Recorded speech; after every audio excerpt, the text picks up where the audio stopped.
he tell you what I did? No. Good. No, I have. Moving on. Right, exactly. Here's your guy. Yes, I literally was telling my wife that I really like it.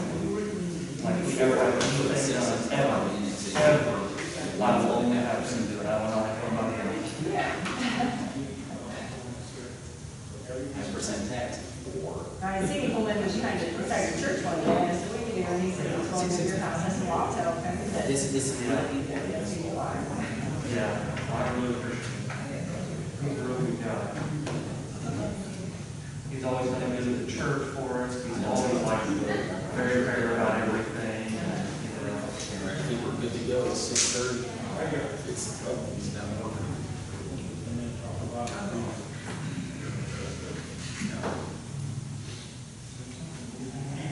Yeah. Call our meeting to order. Please stand and join me in the Pledge of Allegiance, followed by a moment of silent reflection. I pledge allegiance to the flag of the United States of America and to the republic for which it stands, one nation, under God, indivisible, with liberty and justice for all.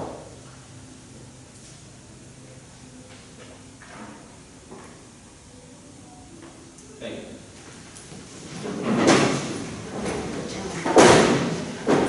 Clerk, could you please take the roll call?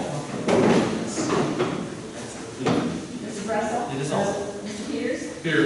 Mr. Robinson? Here. Mr. Hayes? Present. Mr. Hitch? Here. Mrs. Blazer? Here. Mr. Smith? Here. Okay, we have everyone in attendance this evening. Has everyone had a chance to take a look at the minutes from our last meeting? All in favor of approving the minutes from our last meeting?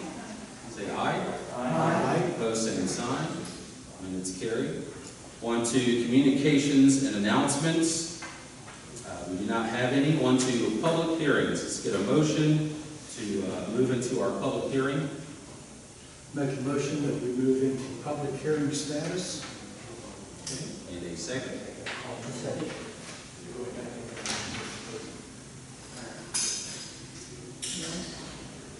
Mr. Peters?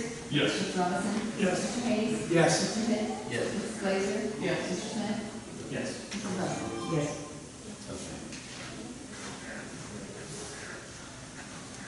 Okay, we're going to move into our public hearing. We're going to begin with 10820. Motion to read by title or number. No, we won't read them. Oh, no. Okay.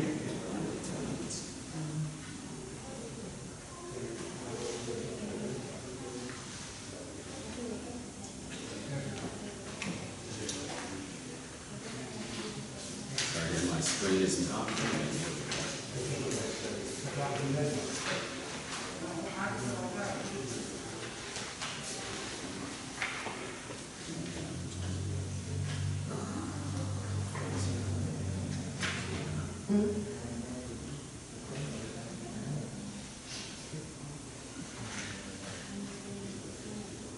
All right, 10820 is a resolution authorizing annexation of land contiguous to the city of London. 665.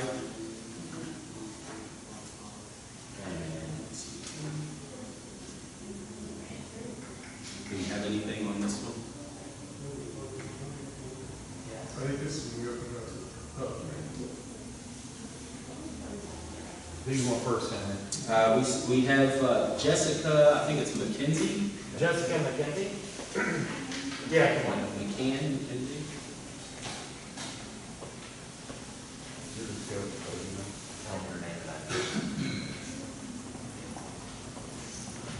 And please just state your name and your address, and you have 3 minutes, please. Sure. My name is Jessica Hacken. I live at 1396 King Thompson Road. I'm here regarding the annex at 665 West Sunnyside Veterinary Hospital in Isabel, across the street from my home. I feel it's not a good idea for both myself and my neighbors. We live on the outskirts of town for a reason. We don't want it annexed out. It's just not for us. We don't want the veterinary hospital across the street. We don't want any extra traffic through there. We don't want the extra building going on. We don't want the annex moved out. It's not going to benefit myself. It's not going to benefit my neighbors. I understand that water would be brought out, sewer would be brought out, other utilities would be brought out. And I literally live across the street. It would not benefit me in any way whatsoever. It wouldn't benefit my neighbors at all in any kind of way. So I personally don't want it to happen. They have a great service, they do a great job for our community, but being across the street, I don't want it to happen. Do any of you have any questions for me? That's all I got for you. I have one question. Is Sure. this saying it's your property or just property across the street? It's just across the road. My property is literally 3 steps out of my front door. Is the road. Yes. But you're on the other side of the street. Yes, I'm just across the street from that property.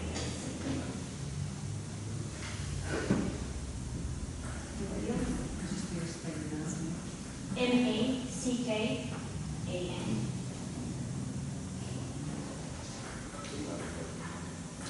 Thank you very much. Thank you.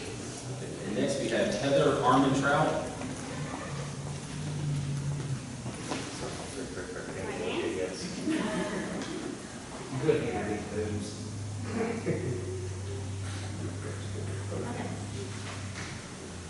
Please step to the podium, state your name, your address, and you have 3 minutes, please.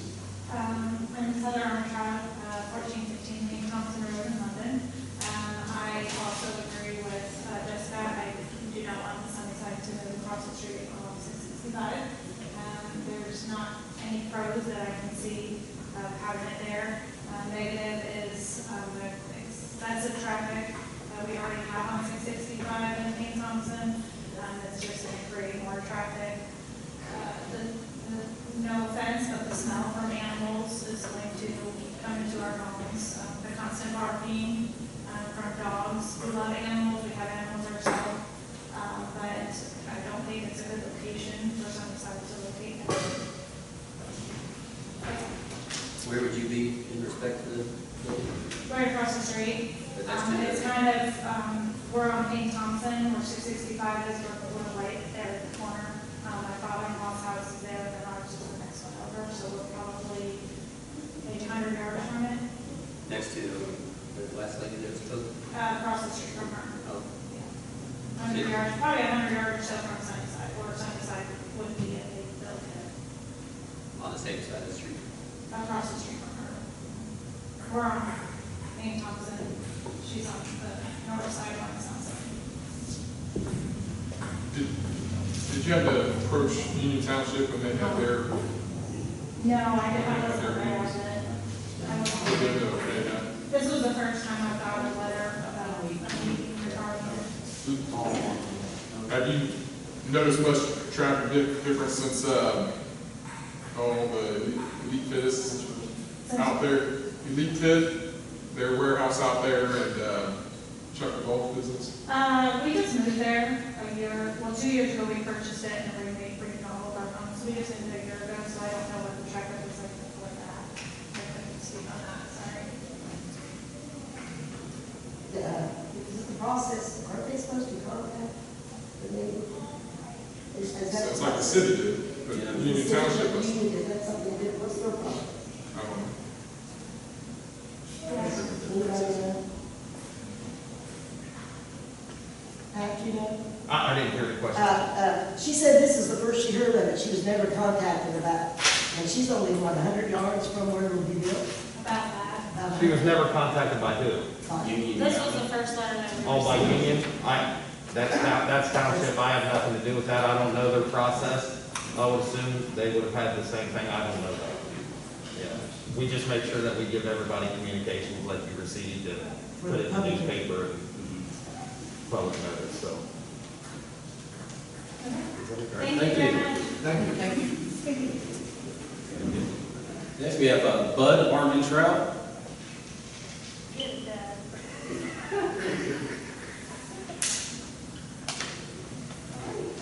Please step to the podium, state your name and your address, and you have 3 minutes, please. Doug on the traffic, 1355, So ready.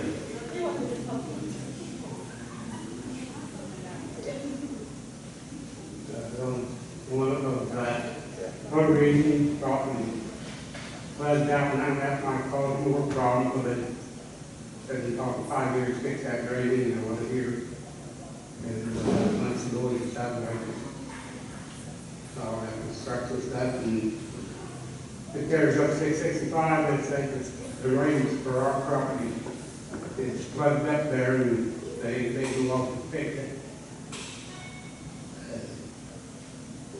All the mud and stuff, and I'm working my make it worse than what it is. I have all that parking and stuff. Yes.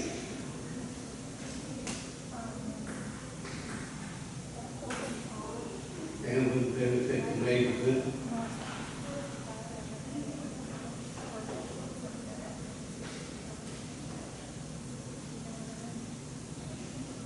Mr. Armitage, did you? Hey, the grades stopped up there on 665 in, have the grades across. Said about that. It's flooded the railroad somewhere, but I don't know why it's gonna fix it. Where we're at.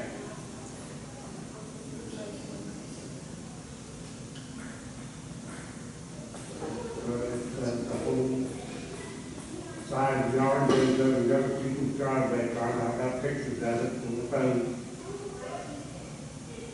That was a benefit, and my cause and trouble, property going and stuff.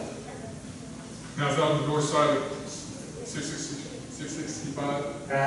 Is that drainage problem on the north side of 665 or south side that you're talking The about? job site where you're gonna build this at, where we're building the new house at.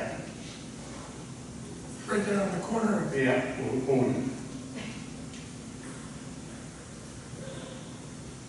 Sir, did you go to the Union Township meeting when they brought this up, or did you know about it?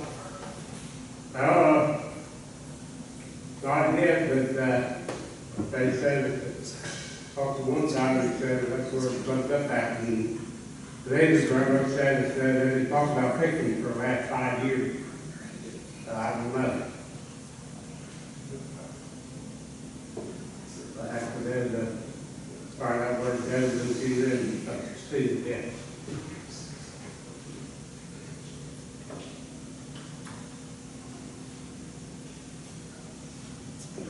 Have any other questions for Mr. Armentrout? All right, thank you, sir.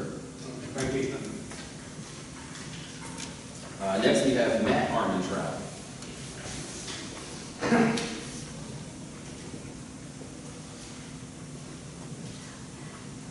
Please step to the podium, state your name and your address, and you have 3 minutes, please. Matt Armentrout, 1415 Big Thompson Road, London. And I'm here regarding the Sunnyside veterinary clinic, they're doing a truck across the road.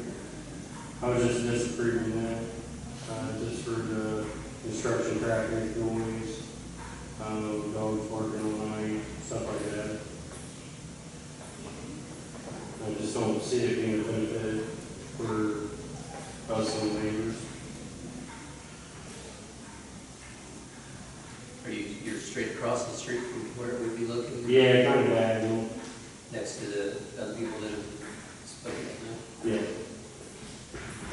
It doesn't, the annexation doesn't put you in the city limits then, right? No, it's a township.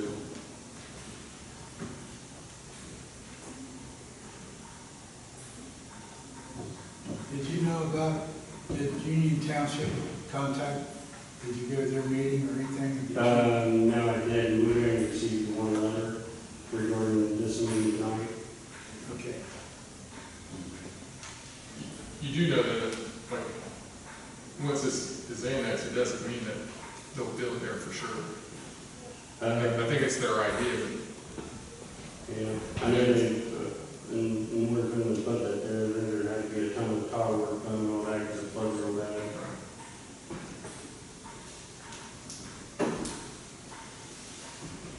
I'm looking back at the, I think it was like in June that the legislation came up,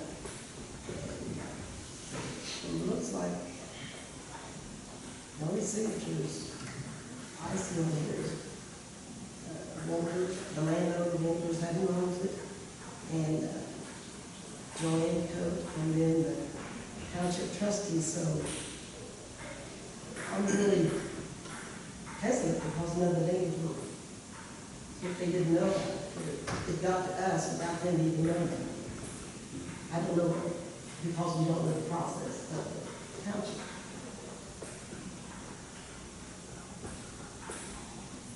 Because they, you know, people live in the country for reasons. They live in my homes, they live in the country for reasons. And that's a big thing to annex our property out there into the city. Yeah, we love animals and all that, and it's for good cause, but we just really don't want it in the area. For that reason you just said, we moved out of the country for a reason.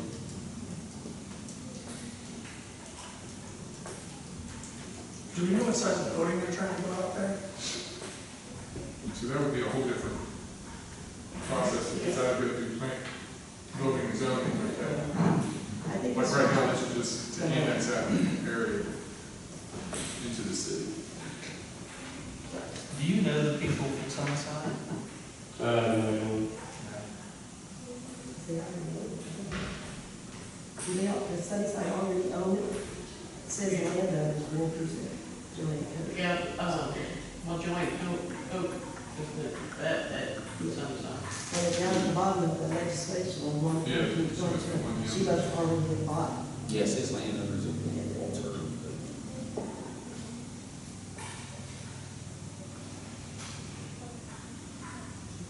Anyone have any further questions for Matt Harlan Drive? Do you know if there's flooding on this property too? Yeah, I believe so. Okay. There's a bunch of cattails and stuff, there's some of them start to tell, but, I heard the farmers thought that it's broken tiles across the road, or the clogged tile or something like that.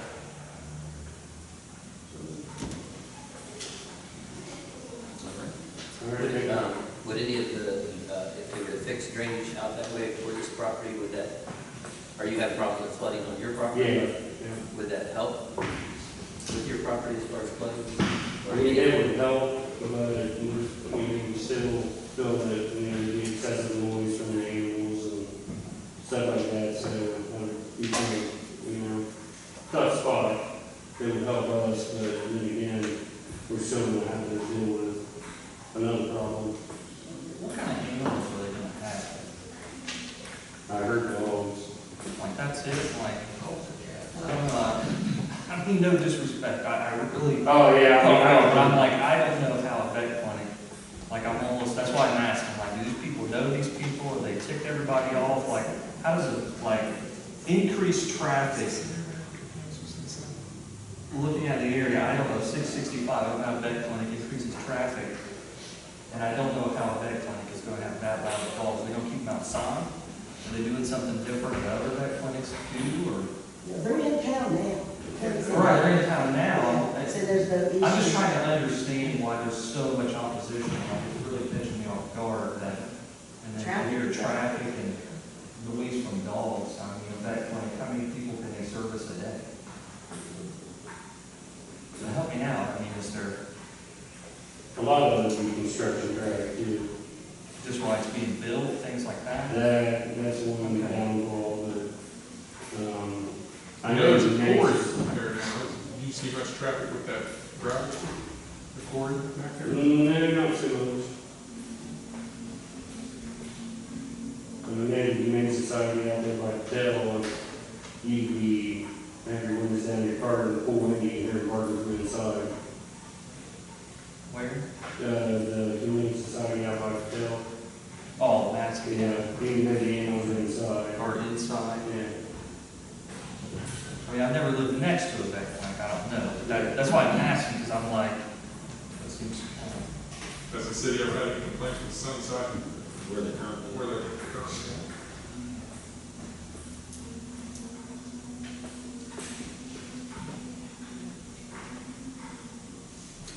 And as Josh said too, this is just for annexation, it's not to actually build the structure or anything, it's just annexation. Gotta have the zoning change first. Right. If they annex it, and then they put in plans to build, that's a whole different ballgame. Right. They have to go through planning and zoning, and that could be disapproved, or it could be, Well, just because I'm not familiar with the process, would they be able to go and speak before the building and zoning committee? Right. oh, yeah.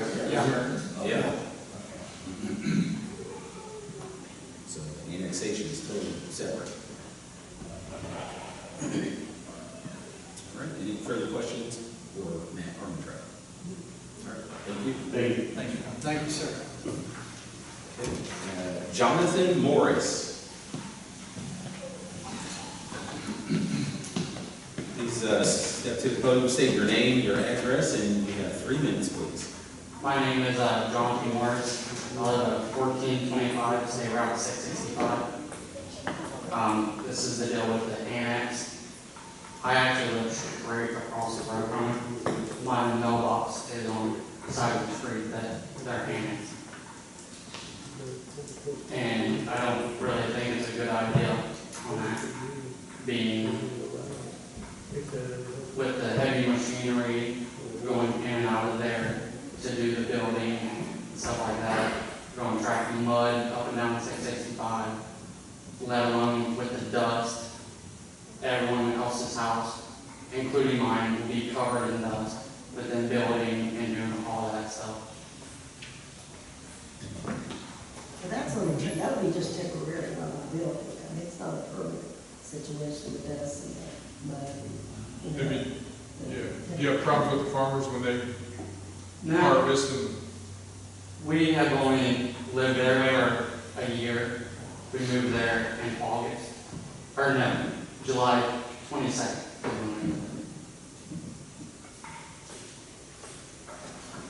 The farmer would probably be more dusty than So construction. what I'm gathering is the biggest problem is the noise and the temporary construction, correct?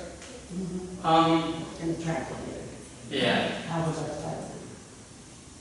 Can houses be built properly? Is there like something right now that It just they depends how want it's to done. develop and put homes It on? depends how it's done. It's zoned R1, I think.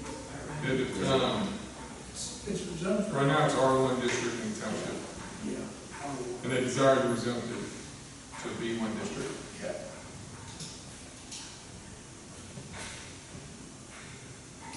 This 665 is pretty busy already, isn't it? I get home around 6 o'clock, so I don't really get to see a whole lot of traffic.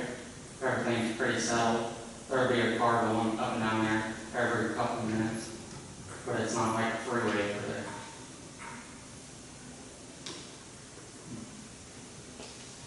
We had owned a house in West Jeff, and we sold it so we could buy this house to be more out in the country. Like out in the country, but far enough, close enough to the city.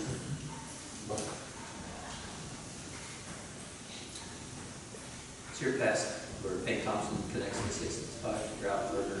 Yes.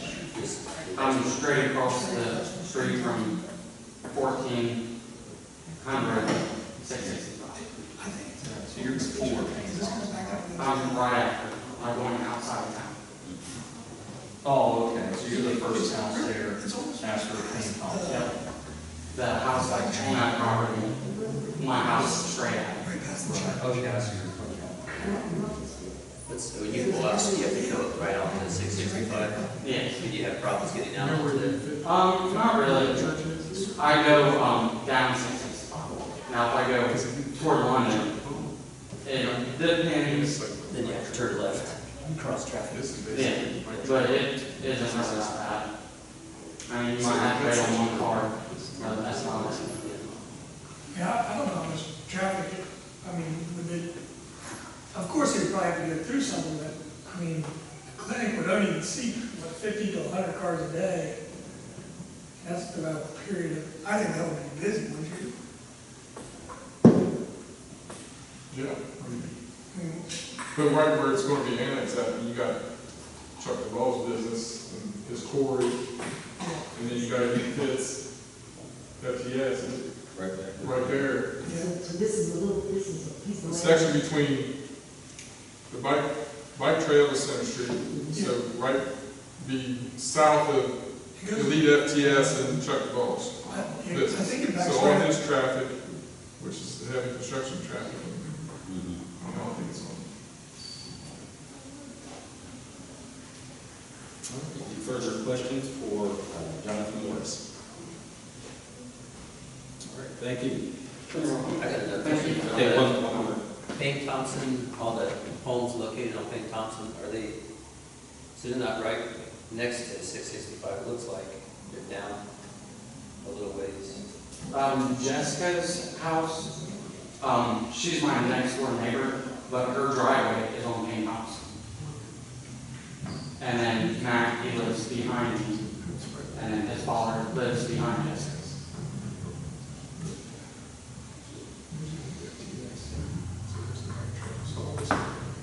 So you guys are all right there in that? Yes, Right. we're in that little Okay, area. right, so you guys are right there, which is like right there.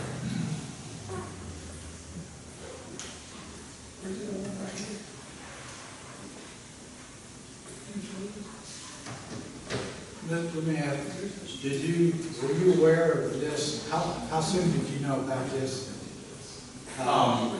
coming to fruition? Did you go to township meetings or anything? No, I'm not. When we first moved there, it was like 2 days when we were still unpacking, someone had come by and had talked to us.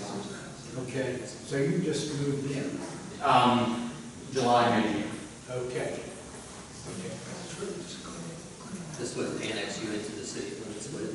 I don't think so. I'm on the other side of 665. I was told one side of 665 would be annexed, and then the other one not.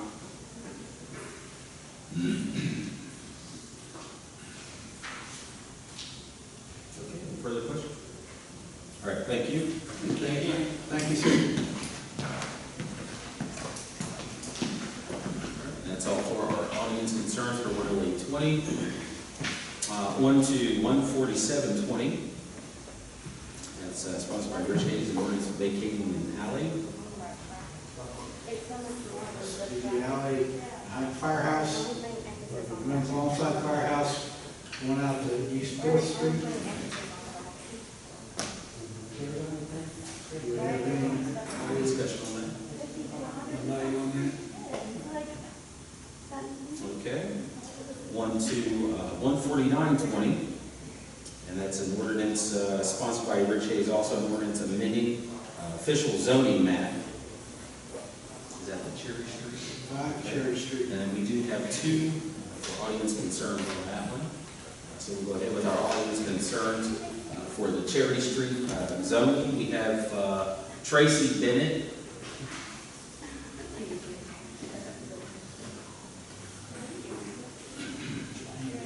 Okay. Tracy? Yeah, please step to the podium, state your name and your address, and you do have 3 minutes, please. Thank you. All right, my name is Tracy Bennett. My address is 502 Samantha Circle, but I'm here on behalf of the property on 79 Wood Street.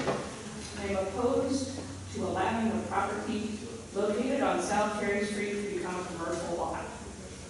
At times, the lot is untidy and with work vehicles parked there. My lot is diagonal to this lot. The neighborhood is residential, hence why I bought my residential lot. It is not my desire to have a commercial lot behind me. Moreover, if a commercial lot is desired, then a commercial lot should be purchased.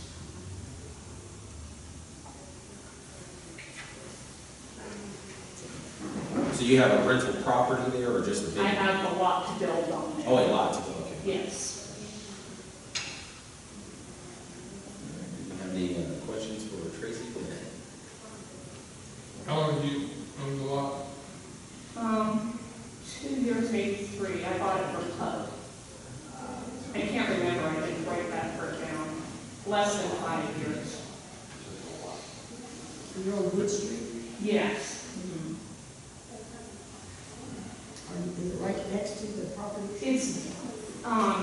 His yard is like diagonal to my back, like it's backyard, it would be diagonal. There's, one property beside me, which is right along the railroad tracks, and the property is right behind my neighbor's house, which is by the railroad tracks. I'm one lot over from the railroad tracks, it's an empty lot, it's a lot that I want to build on.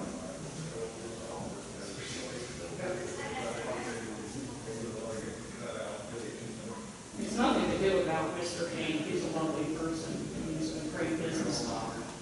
I believe he's had, he's stored things there before. I think that's where, I don't know if it's extra concrete, and like keeps some equipment on there already. Yeah, I mean, that's what it was, I never remember. I believe he moved everything off, like, since I've been there. Well, he moved it all and went to Vernon Avenue. Stored it there, but there was an issue there. So maybe he's, And then he had it for sale. the Lama Church. The lot was for sale because my neighbor and I made a go at it, but not full price though, so of course, you know, and I don't blame him for that. And it was empty at that time when he was selling it, when it was for sale. When you bought the property, your property, there was no equipment. You know what, I don't have a memory that far back, I'm not going to lie, but I know there has been nothing on there for a while, but now there's vehicles back on there.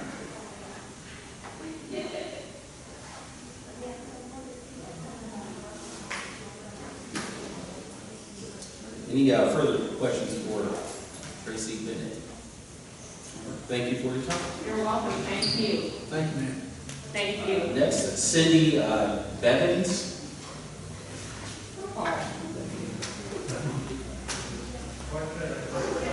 Please step to the podium, state your name, your address, and you have 3 minutes, please. Cindy Bevins, 15210 Mason Township, North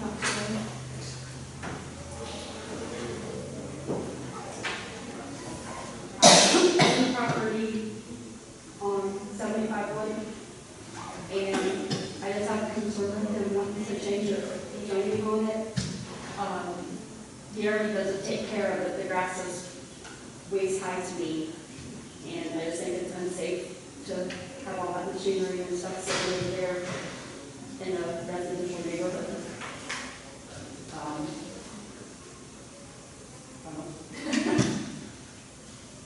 How long you been there?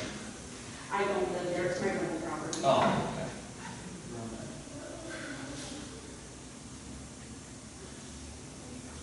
How long have you owned the property? About 15 years, I think. Have you been able to keep renters in there consistently? Or Yeah. have they got any complaints about the property close to their? He hasn't really complained about it.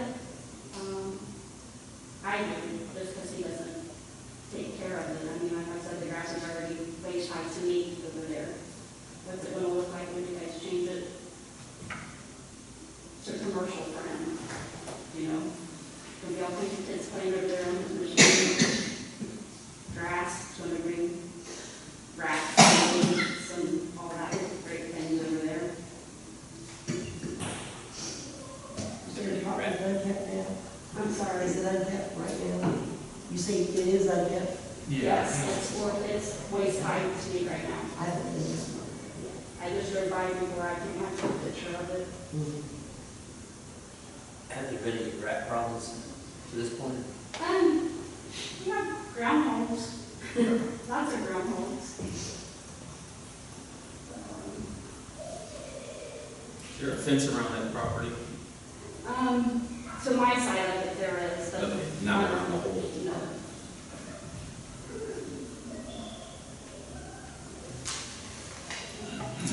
Do you have any other questions for Cindy Bevins? Okay, thank you for your time. Thank you. Thank you, ma'am.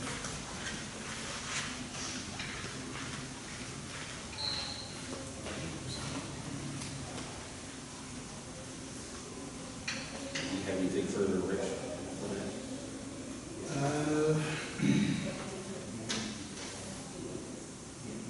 Yes, we're okay with, locating the alley behind the firehouse and going over to Fourth Street. There's no challenges on that, so I'm going to go ahead and do that one. Okay. So, work with that. 14720. Right, before we get out. Just leave the other for the. Okay, if there's nothing further in the public hearing, get a motion to exit our public hearing. Make a motion to exit the public hearing, come back into regular council meeting. Okay, can we get a second? And clerk, could you please take a call, roll call? Robinson? Yes. Hayes? Yes. Hicks? Yes. Razor? Smith? Yes. Russell? Yes. Peters? Yes. Mr. President, before we go any further, I have resubmitted the July 2nd minutes because I needed to make just a slight change. I need to add audience concerns and. Oh, okay. But to make it official, I need everyone to. Okay, the, July 2nd, oh yeah, the July 2nd minutes, that's right, okay. Also too, we got a copy of the July 2nd minutes, and there was a change made in the order of the audience concerns. Has everyone had a chance to take a look at that? Okay. All in favor of approving the July 2nd minutes? Say aye. Aye. All opposed, same sign. All right. Motion carries. Okay. On to audience concerns. We do have one additional audience concern here, a Matt Daly. Please step to the podium, state your name and address, and you have 3 minutes, please. Sure. My name is Matt Daly. I live at 99 Andrew Northwest. With regard to, I believe it was last meeting about the 0.5% tax credit elimination that was proposed.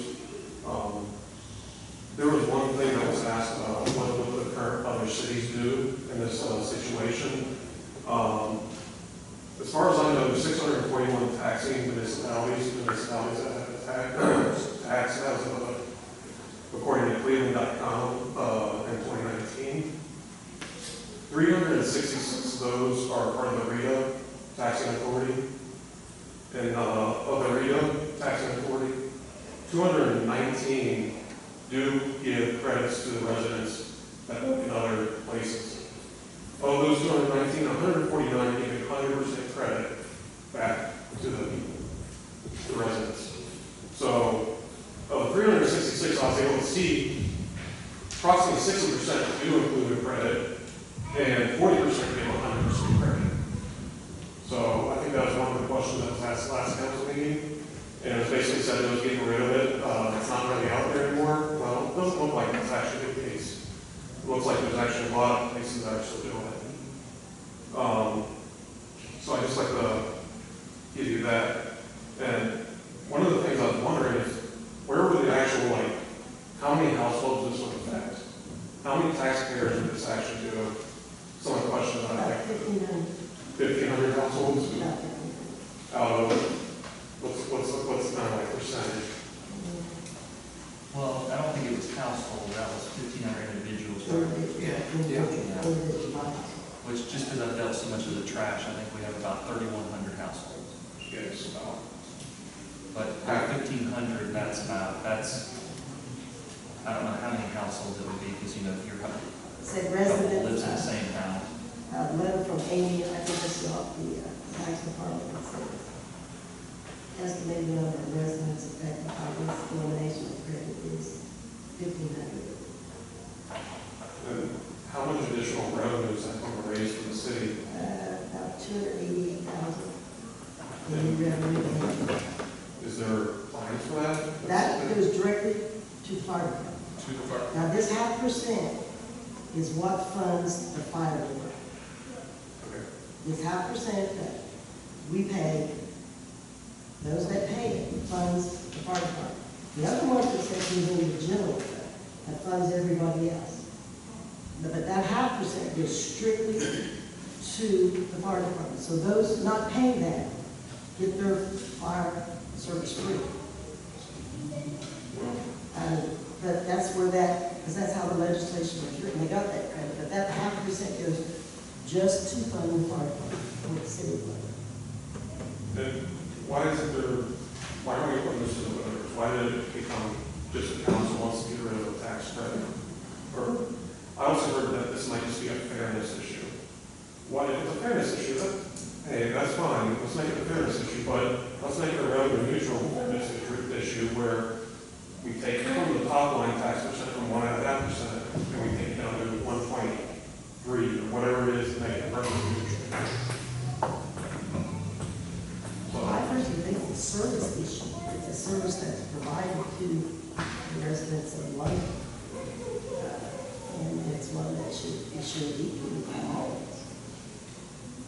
Well, the credit was there before the tax, the income tax was put there. I think the credit's been there since 2012, 2013. The 1% was there before. The 0.5, it was at the same time that the 0.5, that was kind of the vote for this 0.5 because we will give you a 0.5 credit on your income tax if you work outside the city. It was a promise for voting for the 0.5% income tax.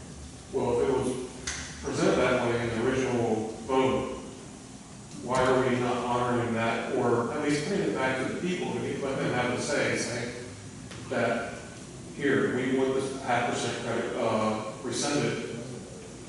Why, I don't know, it just seems like it was I only seen the last meeting's video, I didn't know if there's been other discussion, anything like that, so I apologize if I'm ignorant in that sense. But it just seemed very rushed, there was no discussion, or 5 minutes of discussion, and there was one question given, the answer to that question was not quite accurate from what I've seen from the little bit of research I've done, from the RIA tax authorities and stuff like that, or the tax credits. A lot of places still offer them for residents, so. Well, no, we just don't bring things to council. We do a lot of discussion in committees, finance committee, park and recs committee, public safety committees. We have, they're hashed out quite thoroughly at those meetings, and they're open to the public. We have open to the public, they're on the Facebook page or city page that tells you when those meetings are.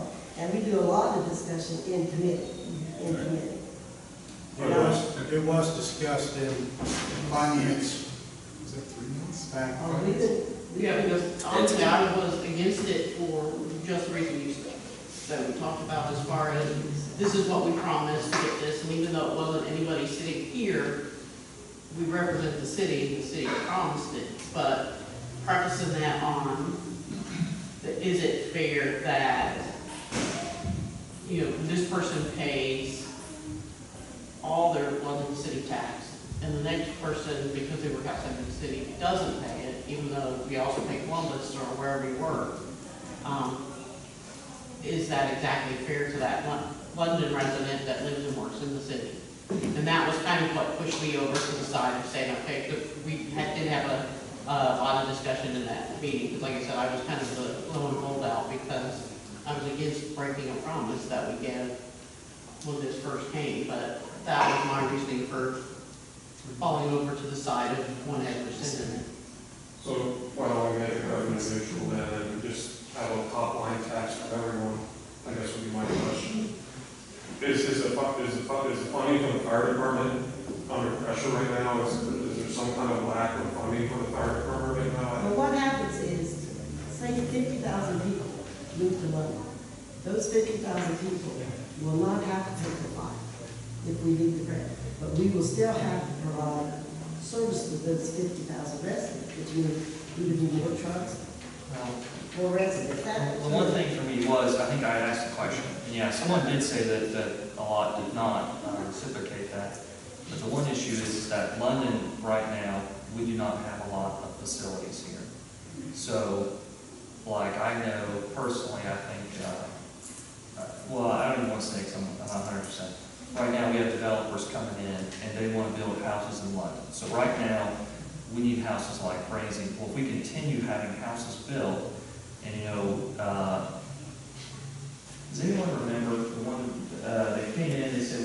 build 600 homes a year if that was London or Madison County to keep up with the economic growth.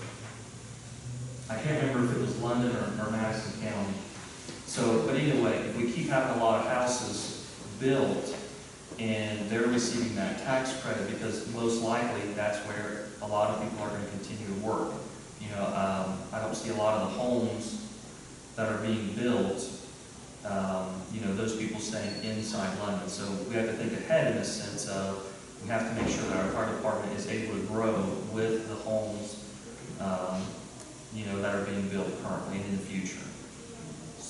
And I agree that we need to fund the fire department. Don't get me wrong. My brother's actually a fireman. I don't know what shift and everything like that, but I think a more fair, especially to your points of new housing and everything like that, let's get rid of the credit, that's fine. Let's reduce the overall tax rate down to something that's revenue neutral for now. And then throughout the rest of the time, the new houses that get built here will actually we'll be able to get that money from the fire department. We got a reduction in $3 million from the DMT. That was taken away.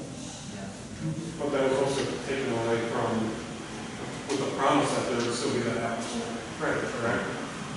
She's talking about it. All the EMT. You're talking about saving tax money.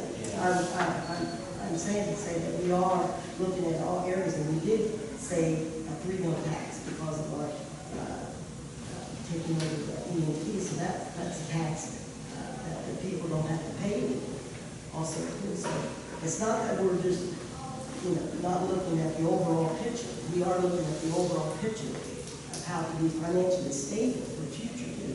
I thank you for doing that, but I also think that technically what's going to happen is that people that work in another place that had that credit is going to be paying for that $3 million.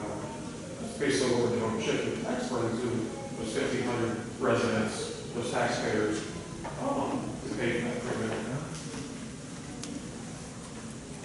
So where do you work at? Where? I work in Columbus at Chemical Abstracts. Okay. You're there 8 hours a day, correct? No more, yes. Okay. Who takes care of you if you have a heart attack or a wreck, or you're in the Columbus Fire Department, Columbus Police Department? That's correct. You pay 2.5% in income tax to the city, correct? That is correct. Okay. So you're here 16 hours a day and on the weekends, correct? That's right. Okay, so you're spending roughly 3/4 of your time here in the city of London, correct? Yep. Okay.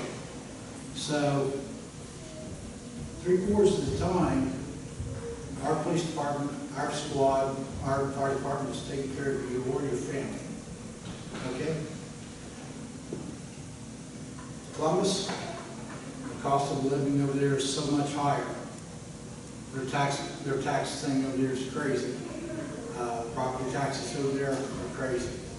Your property taxes here are considerably lower, and I think they've even come down more recently.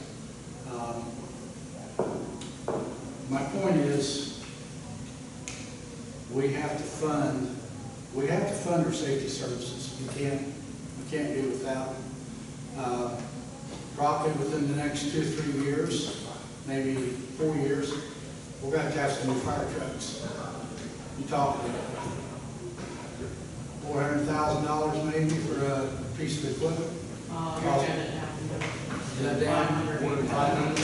So you're talking. Yeah, and we may have to have 2. We're growing. We're going to have to put another station out there, probably someplace, probably with a squad and a truck. So consequently, we're probably going to have to put more squads. We'll have to buy more squads. So the funding we're doing with this, it doesn't seem fair maybe, but it's going for a good purpose and it's not being wasted. It's going right straight to the fire department. And I worked in Columbus for several years, and I had the same thing. I had to do this, and I went through the same thing. I talked to them down there, and a lot of the cities that are in the Columbus Franklin County metro area. I think they have something with them, but we're outside, we're in a different county altogether. So, I just think that, you know, I understand what you're saying, and I know where you're coming from, because I went through it myself. Sitting on this side of the table, I was a little leery with it too, like Mrs. Glazer, after I read it, got into it. Yeah, I think we should do it. One last thing I would say is, if we do, if council goes ahead and does this, then rescinds the 0.5% tax credit. Think about, you're gonna have 1,500 people that are gonna see its tax increase. They're gonna feel a tax increase. So if there's anything else that is going to come up, even if it's schools, even if it's the library and stuff like that, tax-wise, renewals and stuff like that, it's going to be adverse for them to think, we didn't have a chance to say anything about this one, this 0.5%. The council just put it on us. So it just feels like there's going to be a lot of not happy people that the members, 9 people essentially, impose that tax without talking to the community, or I shouldn't say talking to the community, not asking the community if I have to vote for something along those lines. I think it's going to make it harder for us to, if we have to go back to voters, actually approve other taxes down the line. So it's something else to think about. Like I said, I'm for the fire department. I'm glad that you told me that's what it was for. But I just see this as a bad way to accomplish the goal that we're trying to accomplish. I think, I mean, I understand what you're saying, but with the public hearing, we are giving people the opportunity to come here and talk, just like yourself, you come here and you express your concerns. We sent everything out that we made a decision on to the people. You guys are going to vote, we're going to have to vote all the time. So, I mean, I understand the frustration of we're just making a decision about people. We're all elected to take care of these decisions for the city. So, with that being said, I understand the frustration, but we give the public hearing so we can hear your side, so we can make the best decision possible for the city, because that's what we're here for. And I agree with you, but this is a tax increase, and anything over 1%, which you guys know, has to be approved by voters. We know reduction of credits do not have to be approved by voters, but that's kind of like a, I'm just saying that people are going to be a little annoyed at that point, and they're going to see it as the council imposing that by just getting rid of the permit. I don't know if there's a way around that other than putting it to, Well, like, 2 of my jobs are outside the city, so, I mean, this is impacting me as well as, as anybody else that works outside the city. But, I mean, I have to, because I'm all official, I have to look at it from what would be the greater good. And like I said, I was very much on the fence about it, and not for it because of breaking that promise. That was the big part for me. But, looking at the fairness and across the board and the potential for future revenue that we will receive because of the kind of housing boom that we're seeing potentially coming to London, that for the entire city, it was the better option to get rid of it. Because the other option would have been to look at raising taxes to everybody anyway, across the board. And we would not have raised the credit, trust me. That would never come up again. I worked 30 years, I paid the double credit, and years ago, we went, a lot of us went down to the Capitol to address this place, but they give us a credit. And they absolutely told us no, they will not give us a credit. Columbus refused to give us a credit. They said, when we're in their city, we're protected by them, and that it's our share of paying. To turn it over, it's not, it's probably not an easy thing to do. I don't know the process. Get that simple to pass. Although some cities, I'm like you, I saw some cities do it, but now, like Arlington doesn't do it.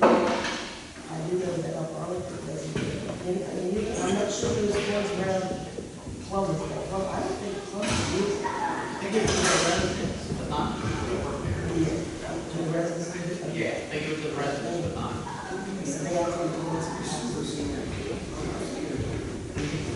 And I went from 1.5% to finally 2.5 on the bottom. It's unfortunately, it's a double tax, and we do have to look out for, finances change, and the city's finances change all the time too, and we have to work within them. And people voted us to make those decisions for you, and for the citizens, for the residents, and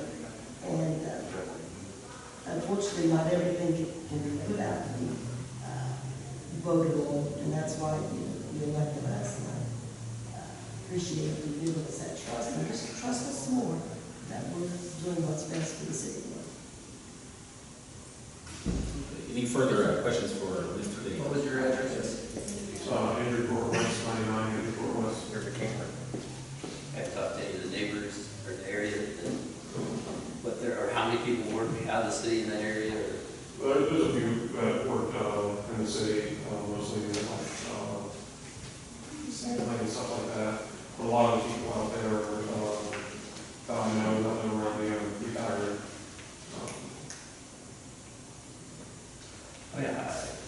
I think one of the big things is, looking at the residents, the type of jobs that are in London. I mean, we're just not going to be able to continue to fund the fire department, the EMS and everything. It's just not going to be able to be funded by those that work and live in London, And so if you look at that, we're trying to ask those residents to fund that department as new houses come in, new development, things like that. That's going to have to, it's going to have to start to grow. So, but yeah, taxes, they suck. I don't want to pay taxes, and the last thing I ever want to do is take away a credit because no one's going to like it. And I fully understand that. But, we have tried, I have to say this to you, you're the only person that I've talked to that's been against it. And so when we do our readings, we do 3 readings, and then we're able to vote and pass on that reading. And so this is actually a 4th reading because everyone's wanted to look at to make sure that, we're doing the right thing, to be as fair as possible, This one was second. No, this is, am I wrong? Are we the wrong resolution? Yeah, the second. I think that's because we've talked about it so much And finally, in the committee. Oh, Yeah, I'm we sorry. talked. I do apologize, yeah, because you did just bring it right, but we've been talking about it for so long, I apologize. I'm very sorry about that, Ms. Hood. you were finance. Yeah, I was at the finance, yeah, we were talking, yeah. Well, thank everyone. Anyone else have any further for Mr. Daly? Mr. Daly, thank you for bringing your concerns to us because we are here to listen to your concerns and, your points are well taken. And, I encourage you to, continue to come out and encourage your neighbors and everything too, because this is on the 2nd reading. Yes. So, Thank you all. thank you. Thank you, sir.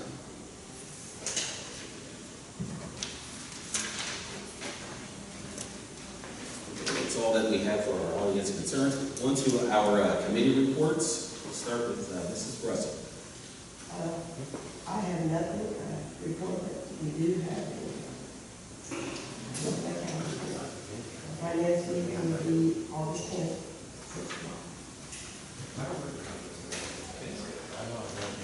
The only thing I have is a public service meeting next Wednesday, 1 o'clock, August 12th. Okay. I have nothing. Okay. Mr. Hayes. Yes, on July 28th, we had a special safety committee meeting where we talked about some legislation that is coming before you tonight, and some other legislation that is not before you tonight that I don't believe will have to come before you. Next public safety meeting is going to be August 11th, 6 p.m. right here. Okay. Mr. Hayes. Okay, Ms. Cleaver. Only that we had the special meeting.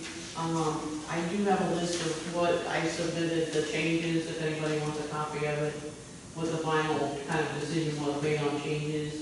If you weren't able to attend the meeting, if you want to have a head a heads up glance before the actual resolution comes out. Okay. And Mr. Smith?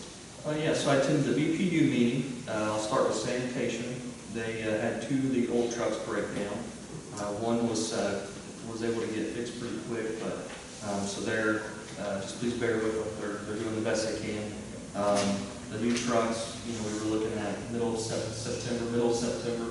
Right now, we're looking closer like beginning of September, end of August. So that's what we're pushing for. So I'm pretty sure they're getting tired of phone calls. They did put a patch on the recycling truck. That'll be the third truck that eventually we will look into replacing. Depending on how everything goes this year, we'll have to look at that. They are going to look into, with our commercial accounts, the dumpsters, looking to lease those to the businesses. So right now, some companies, they already go, well, not all, they all go at least. If we're not servicing them, they're leasing their dumpsters. They have a company they use for the trash. So if we can get the business by leasing the dumpster and servicing the trash, that's even just additional revenue that they can bring in through that. So we're looking at that. You know, we want to make sure we're being fair to the businesses. Wastewater, they were having an issue, an AC issue with their plant. They had to make some repairs to a screen. So the plan there for a while was we were in the engineering, or going into the engineering phase of putting in a, my mind just went blank. What is it called? Centrifuge. Centrifuge, yes, thank you. A centrifuge. And so I think with some of the other issues we've had, water department, fresh water, things like that, they're going to step back. And so now they're having a, I don't know if I call them exactly engineering firm, advisors, come in. They're going to look at our complete setup and tell us exactly what's best and give us all the options. Because when you look at the centrifuge, it's definitely going to increase part of the city's electricity usage. So we're going to look into all that stuff to help make sure that we're making the best decision possible.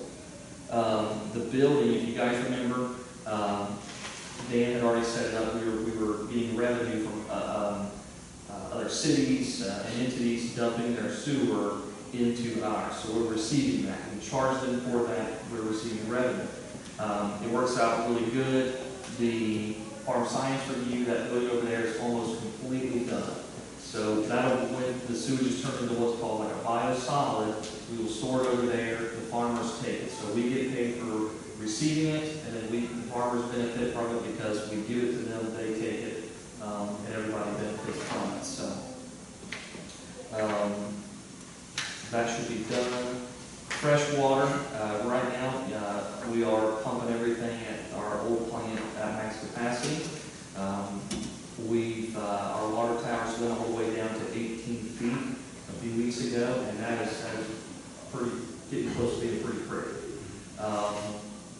But I say that with not knowing what the minimum is. So I have heard in the low teens, we get in the teens, you know, we're having some issues. So right now we are working with, even I've been calling the EPA, Henry, we've been working together, Pat and Joe are working together, the DEP board, everybody's working together to get as many answers as quickly as possible.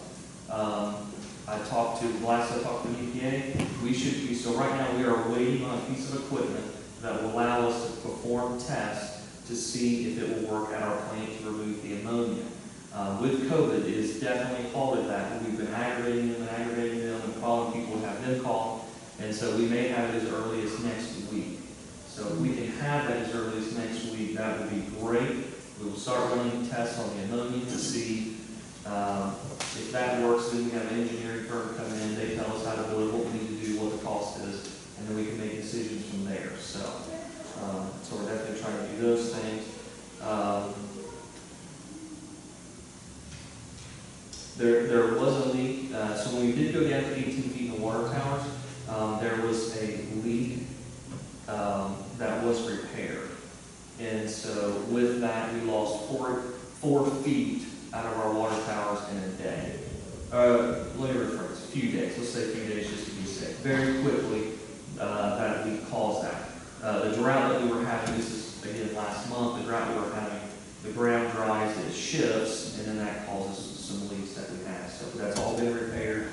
And then we went, out of the 18, we got a nice little rain there. We went right back up to 27 feet, which is still not great, but we quickly went up from the 18. So, and that's all I have for that. Do we have like a plan in place in case we, I mean, where do we start telling people to quit watering your yards, quit washing your trucks, cars, all that kind of stuff? So, You want me to- well, I was gonna say we've already done that. I mean, So what happens is, there are steps in place. So the first thing is that we tell the haulers, who are people who come in and buy, you know, for. Yeah, my son does that. Right, so we tell the haulers, hey guys, we can't serve you right now. Then we go out and we will do, we will ask people, hey, you know, just cut back. We don't make it mandatory, but cut back, you know, don't water your lawn every day if you can, things like that. Then what will happen is we will do a mandate where we will say, hey, you can't, you know, use the bathroom, take showers, things like that. Don't be watering your lawn, don't be having the sprinklers out for the kids, things like that. Luckily, with the new tower, because we keep that tower full, we've been able to not really have too many issues. When it drops below 20, they do get a little bit nervous, just because our towers are 40 feet and 40 feet, and when they drop below 20, it means that we have half of what we had. So if we didn't have that tower up, we probably would have been real close to having an issue. But now the towers are back up at full capacity, 40 and 40. So, but yeah, there is a list, and the first thing we do is we cut off the haulers, because they take quite a bit of water from us. They buy quite a bit. which stinks, because, you know, that's revenue we lose, so. Yeah. But, you know, we gotta make sure citizens have water. So. That's right. Yeah. But, And I also attended that BPU meeting, and getting that new water plant is a top priority right now. We want to make sure we get that operational for the citizens. So we are working as hard as we can and getting answers anywhere that we can to get that operational. oh, I did hear from, just because I did mention the firm, so this is why we had waited on the EPA. So, last week, they had mentioned like a firm that could come out and they have some of that equipment, okay? Well, that's $33,000. So right now, I'm like, if we can wait one more week or a few more weeks, it's definitely worth $33,000, because the EPA is free, so. Thank you again. On to our city official reports.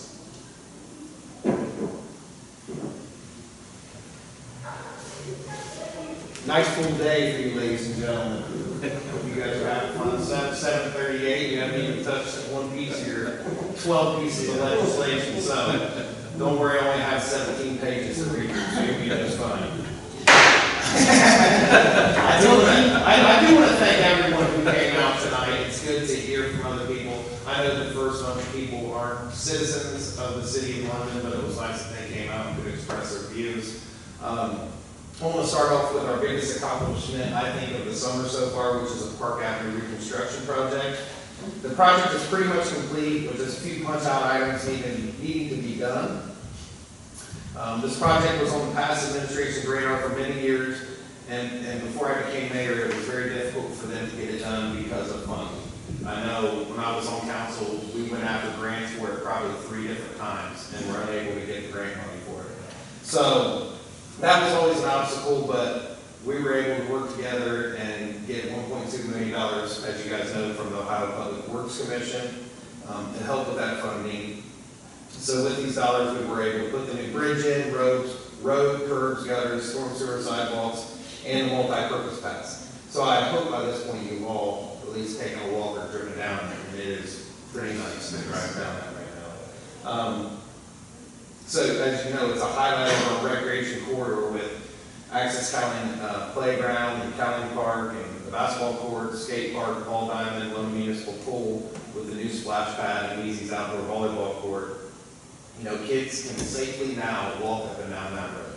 If you're ever there on a busy day before those sidewalks got put in, it was pretty dangerous. And it cut in a lot of places and got tight. You got kids riding bikes and walking. So I'm just glad that we were able, as a team, to bring this to the citizens of London. So I want to thank everyone who had a part in making this project possible, especially the street department. They did a great job down there every day. We go down and walk with them, and you know, they're just one piece of this huge puzzle that had all this come together. While on the discussion of OPWC funding, I'll give you a quick update on our new project. As you guys know, we did receive $200,000 for storm sewer repair to help out with the issues of the flooding right out here on High Street and Elm Street. OPWCS slowed the process down because they were wanting to try to figure out the state's budget. But while the state was figuring out their budget, they were trying to figure out what was going to happen to them. And they've now contacted us, and we can move forward with the project, but we are going to wait until next spring to start with this project. Just due to COVID and everything kind of being backed up, we were hoping to already have it started and going. But as you guys know, with the world and everything else, everything has kind of slowed down as of late. Yesterday, I was on a Zoom meeting with Congressman Steve Stivers, and myself and a few other mayors from around the state had a very candid conversation of the outlook of communities during the COVID-19 pandemic. My participation really revolved around the CARES Act funding for local governments. I can tell you that they're still working to let local governments use that CARES Act funding for budget shortfalls. And he was talking about the new stimulus package, and they're working very hard that local municipalities and governments can use that money for budget shortfalls, not just for what they have it written in that they have to use it for right now. With experts saying that local governments could see an income tax collection reduction of 10 to 30% next year, that money could really help us out. Also, spoke about the distribution of the CARES Act funding to local government and the percentages and the rates of what we were receiving here in Madison County and all the other areas of Madison County. So right now, that's kind of my pet project, and I'm working real hard to make sure that money gets its fair share and that, you know, we will be able to use this if we need to for a budget shortfall. With that being said, we're already starting on the budget. So we will be working with the Finance Committee and all of Council to get completed. I do want to thank all the department heads for keeping their spending down this year. When COVID-19 hit, you know, we went to them immediately and said, hey, we don't know what this is going to do. We don't know how this is going to impact us. And as things started unfolding, we were seeing that people weren't working. That means that income tax isn't there. And they were able to really kind of rein back and do more with less and kind of put some stuff off and make sure that we would have a good carryover going into next year, so we don't have a 30% reduction in income tax, you know, or on the budget. So I'm still feeling pretty good right now. On the year, we're only about 4.5% down from what we collected last year. So in comparison, which is pretty good with everything that's gone. But and the good thing was this last year, as you guys know, was a real big year for us. We were able to bring in quite a bit of income tax to do other projects and make sure that we had a carryover when we went into the next year and increase that carryover. So we'll just be keeping a close eye on this year's budget, as we always do, make sure that we're good stewards of the citizens' dollars, and we'll start getting with you guys real soon so we can start getting this budget knocked out. So we've hit August, that's when we like to usually start it, so we can get it to council and finance and start working on that. I do want to take a minute and congratulate a couple of our employees. Officer Frank White with the London Police Department has been selected to be assigned to our London Police Department's officer for the Madison County Major Crimes Task Force. As you guys know, Donovan Cooper held that position for many years. So when Donovan Cooper was promoted to sergeant, he left that position vacant. So I just want to congratulate him. That's quite a pat on the back that we're going to trust him in that position. So Officer White does a great job for the city of London and always has. On the other side of our safety services, firefighter paramedic Pritchard is a member of the United States Air Force Reserve, and he received the Walter Morris Award, which is given for outstanding leadership in conjunction with the NCO. So I want to congratulate both these fine men for their accomplishment and what they've been doing in their life. I say it all the know you guys know this, we're very lucky to have the men and women that we have in our safety services for the city of London. And I just want to once again just thank all of them for everything they do. I'm not supposed to let them in there. All right. Now I'll take. Quick update with Parks and Rec. I'm sorry, I couldn't hear everything out there, so you guys might have already talked about this, but the pool's doing pretty well. We have been able to learn some things that we will carry on into next year, but people are really enjoying the pool. We're getting people that are coming from other areas to come to our pool. They're hearing about the splash pad. I hope you guys are getting the same compliments that I'm getting about the splash pad and about the pool and how families are enjoying themselves. And I think it was very vital to get the pool up and open, and I appreciate you guys working with us to get that done. Bring a little bit of normalcy back to the summer. And all in all, it's been a success. The pool has been a success this year. So we will be having a youth volleyball league this fall, but it will look a little bit different. I don't know if you guys have seen this yet, but Parks and Rec Director Tammy Braskin approached us with an idea, and we really gravitated to it fast. We will be holding our youth volleyball leagues outdoor this year. So to help abide by the COVID-19 state and county regulations, the league will be an outdoor grass league, and it'll be held at City Hall here on the lawn on East First Street. So the big lawn, we're able to put 5 or 6 courts out there.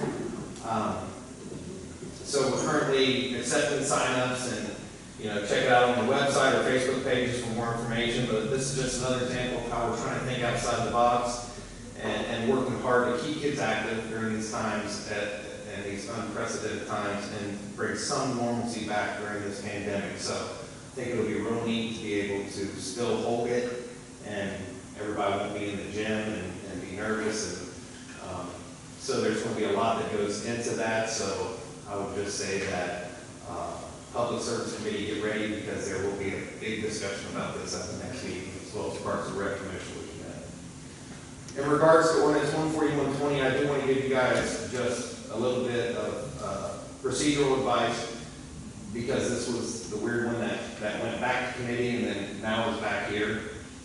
So the legislation went back to committee and now it's back, and it's on the agenda for the 4th reading, which is correct. But it's been placed as the first piece of legislation to be read. So this will probably need to be your second piece of legislation that will be read, because 14720 is on its 5th reading. So the 5th reading will have to go first, and then you can read that as your second reading. 14120 will also need to be amended to accept the changes that were made, that the committee made to it. And then also, please remember that the sponsor will need to be amended to change to Councilman Rich Hayes. So it's just some procedural things to make sure we do that piece of legislation right. I do want to thank everybody who worked hard on this. I know Rich reached out to me quite a bit about this. Very impressed with Councilwoman Blazer when we had a meeting on it. She was very prepared and had a lot of information and the way that she thought it should be done. So it was a great conversation that night, and I just appreciate everybody working on this. I think this is a very important piece of legislation, and I'm glad that everyone could work together and kind of come to that meeting point of something everyone felt comfortable. So, Mola fun fact, which is number 12, August 16th, I'll be celebrating my 12th wedding anniversary with my beautiful and brilliant wife, Missy. So, thank her for putting up with me for all these years. Some of you haven't known me for 12 years, but I know you guys want to live with me for every day for 12 years, that's for sure. Maybe Brandy, she likes me. But being a wife of a mayor is fun, but it's also difficult at times. There's a lot of negativity sometimes out there, long hours, phone calls will never stop, emails will never stop. So I just want to thank her for being my biggest supporter and always being beside me through all these times. And for everything she does for myself and for Matt. So, you guys have any questions for me? Volleyball. Yes. Is the no spectator rule, is that through the state for high school, or is that through the county? So I think they are doing the no spectator rule because of it being indoors. It's football too. it's, Well, because they came out with football by itself. They came out with football by itself with no college, no high school, no pro football. that's what I'm trying to figure out, is that something Yeah, that's? so I sent all our information to Chris Cook, and I said, here's what we're looking to do. He has not emailed me back, so I don't think that there is a big issue. I hope. Because usually when I email him, he emails me back, very lengthy of, especially when I wanted to do fireworks and open the pool. He was in very close communication with me on both of those things. And he, maybe he's busy, he can't get with me, but yeah, so. Yeah. Yeah, what I saw in regards to that was either like heavy contact or light contact. No spectators for those type of sports, so not specific. I was just trying to figure out if that was high school athletic association or if it's the county. Yeah, this would come from whatever the state has in place for outdoor events or things like that, and then also what the county wants to put on top, just like they did with the pool and just like they did with the fireworks. But being outside is going to give us a lot more leeway to be able to do something than packing people into a building. So they're going to work with us a little bit more because, and you guys will hear all about this at the next committee meeting, but how we're going to fence everything, how we're going to keep people separate, how we're going to run the games and kind of, we're not going to run a bunch of games at once, we're going to run like I think 2, maybe 3 games, which so stagger all the courts so people will be able to really, almost like at a park, be able to sit and then stay 6 feet away from the next family and kind of just work their way out all over. So, and I'm still waiting back for guidance from the county, and I haven't gotten it yet, so. Cool. Anything further for the mayor? Appreciate you guys. All right. Do you have any other official reports out there? Madam Auditor, do you have a official report? You want to say anything? Okay, no, we're good. No? Okay. On to old business.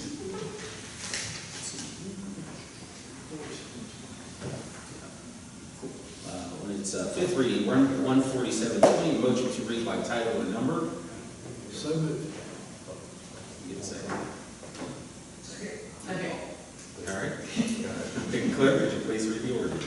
Ordinance 14720, sponsored by Rich Hayes, an ordinance vacating an alley.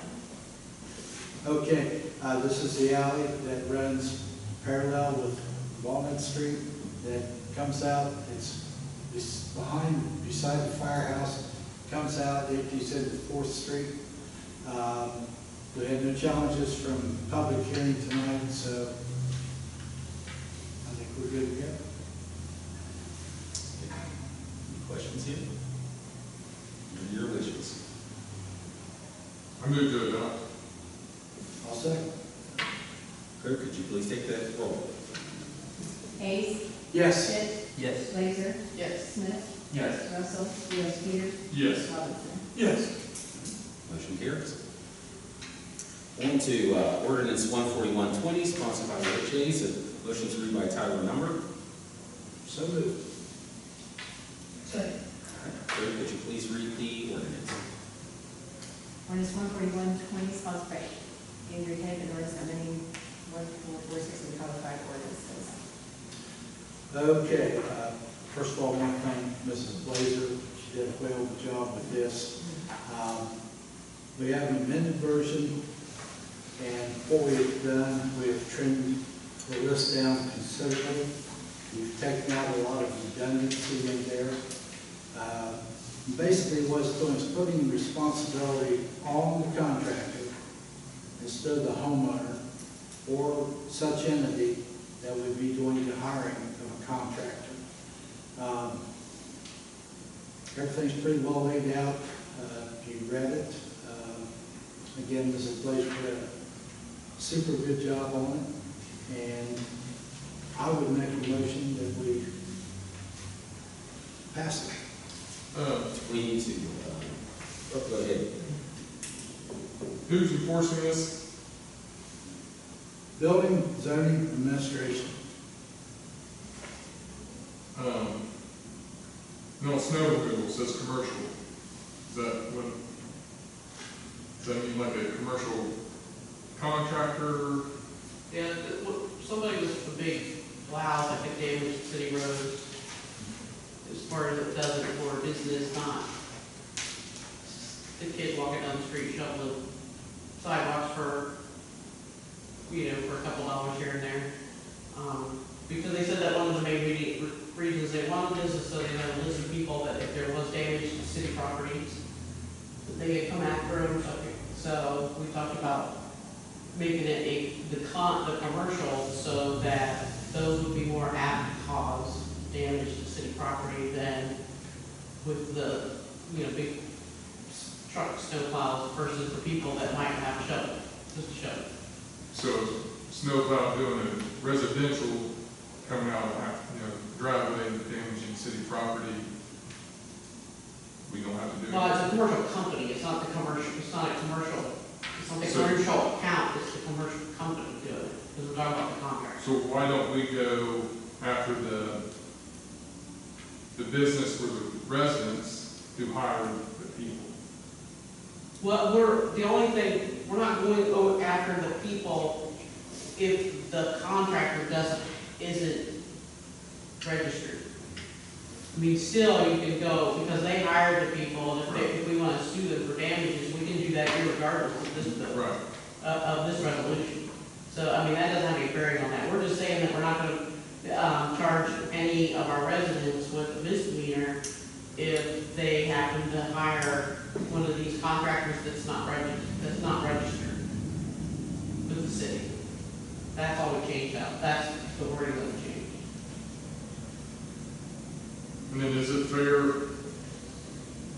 for painting contractor to be scratched off, not on this, but a plaster contractor?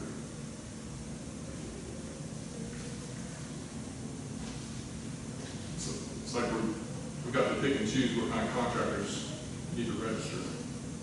Well, we tried to, like I said, the main basis was what about safety and damaging public properties and that kind of stuff. So that's why drywall installer stayed in and the painting ones came out.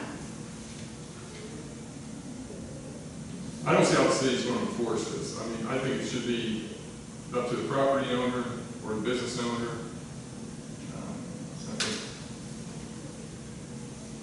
like I said, we don't have the staff to enforce all of this. Which is my opinion. Right, that was one of the big issues was who's going to enforce it. It was compared to other cities that do this, but those other cities do have someone that can actually enforce that. And it was discussed, what if we put this in place now so that way it's in place for the future, but that would be kind of similar to putting the cart before the horse. You might want to get the operation in place first and then bring the ordinances and everything that go with it after it's in place instead of before. Because if there's some contractors out there that aren't registered, who's going to stop them? Who's going to say, hey, are you registered? And that would become the job of someone that's not really supposed to be doing that job, So I know that was some of the big issues of the discussion that we had on this. I guess I don't see how, if we pass this, how you would force the contractor to register. If whoever's going to register is going to register, who doesn't. I'm not sure. I know they have legal consequences according to this legislation, but who's going to report this? So, yes, The the city residents will not going to report bounty the hunt. contractors. When one contractor's registered, he says, well, this contractor's not registered, but then they're out of town in, a couple of days, are we going to go on bounty hunt for them and say, hey, you did work here?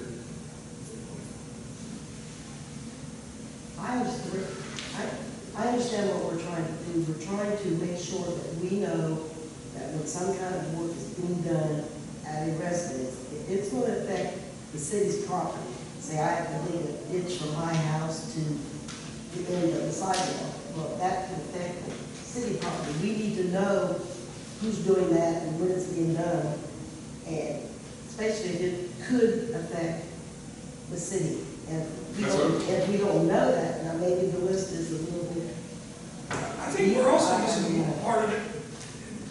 It's protecting the citizen on this, because you have to prove that you're, I understand the whole. That's what we're trying to accomplish. And the citizen will be protected by this because you have, if you are a approved contractor or on this list, you have to prove your liability insurance. So if someone gets hurt at your house and they're not on this list, and you go out to the homeowner. So I think that's where I see this legislation as positive, because you are protecting the citizen from whoever may be doing work on your property. If somebody gets hurt, they're coming after you, and So if you hire somebody, so if I hire property someone, owner, and they get hurt on my property, and they that's between you and the contractor, it's not with the city. Yeah, city has The a, city has City's property not gonna defend you anyway, I don't think. Right, the city has nothing to It's, do. that's, Yeah, it's it's your a property homeowner, insurance. it's a pet contractors, in my opinion.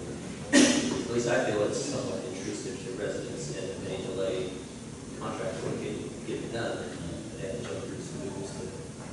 I think the definition of contractor means any person, right there, that person. My handyman is a person.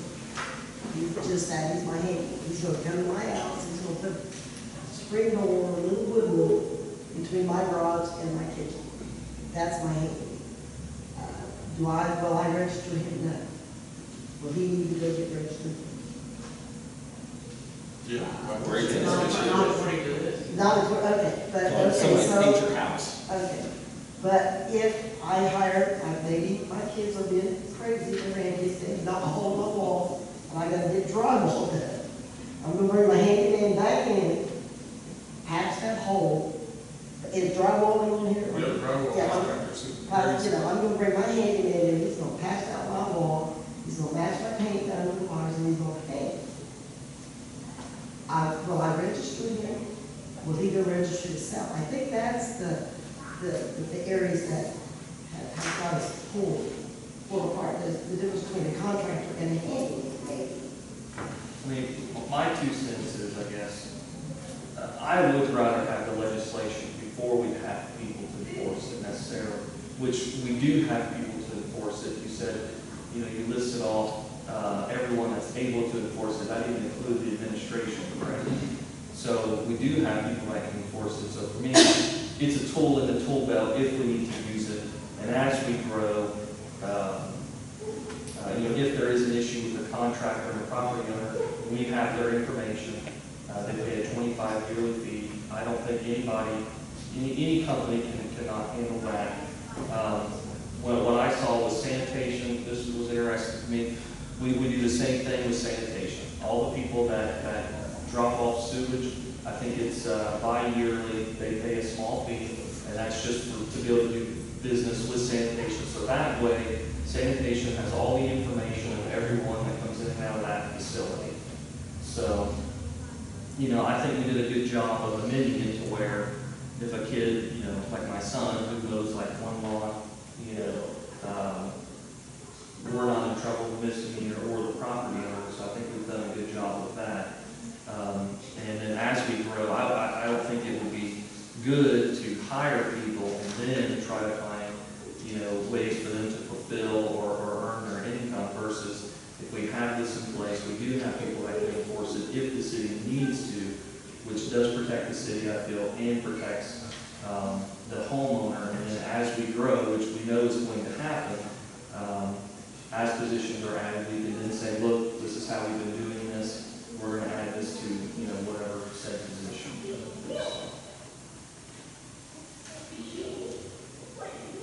Okay, so we need to, on this, amend the sponsor. The sponsor now is Rich Hayes, correct? Yes, have to amend the sponsor Okay. and amend the changes. Okay, so we want to do those as separate amendments. We need separate amendments for the sponsor and then a separate amendment for the changes. Okay, so to amend the sponsor to Rich Hayes and then also to accept the changes that have been made to the contractors. Get a motion to accept those. Well, there's a couple exceptions to 140, 46, 102. There was a couple changes there too. The one about instead of saying it's only applied to buildings and structures to property, I changed that word to property. And then, like you said, we're taking out the homeowners being criminally liable to make sure that they have that, license or registration. Okay, so can we get someone to a motion to make those changes? Make a motion for the changes. I'll second. And that is to change the sponsor, to also change the contractors, to change criminal liability for the homeowner, and what was the? Just the wording, because it said it does only apply to things being done to buildings or structures, which didn't make sense. Okay. So I changed that to those buildings or structures out of property. Okay, and that's, Yes. all right, first, that has a first and a second. Clerk, could you please take the roll? Pitts, Yes. Blazer, Yes. Smith, Yes. Russell, Peters, Yes. Robinson, Yes. Hayes. Yes. Okay, so those amendments have been accepted. Now there are wishes.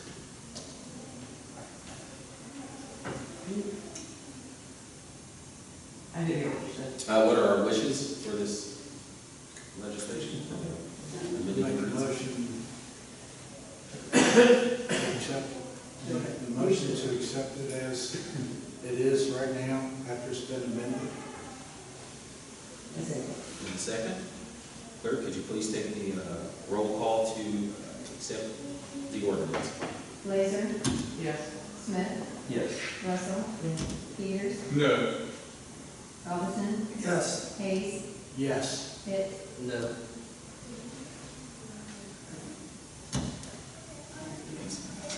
Yeah, Lisa, no, you started with me.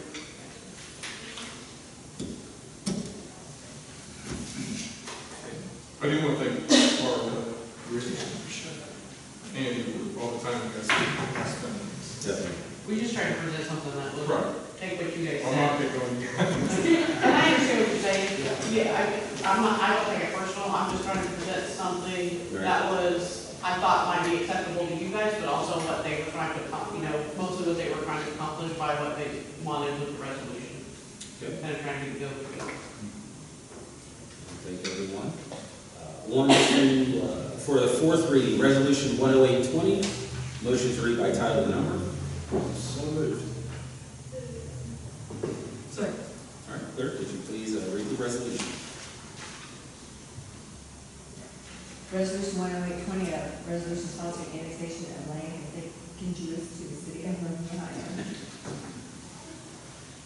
Okay, this is the annexation that we had a public hearing on tonight. This is on 665, and basically in the Center Street out there. This is the Coates, I believe this is the people that have it. We've got a count here. I think we had 5 people come in against it. Yes.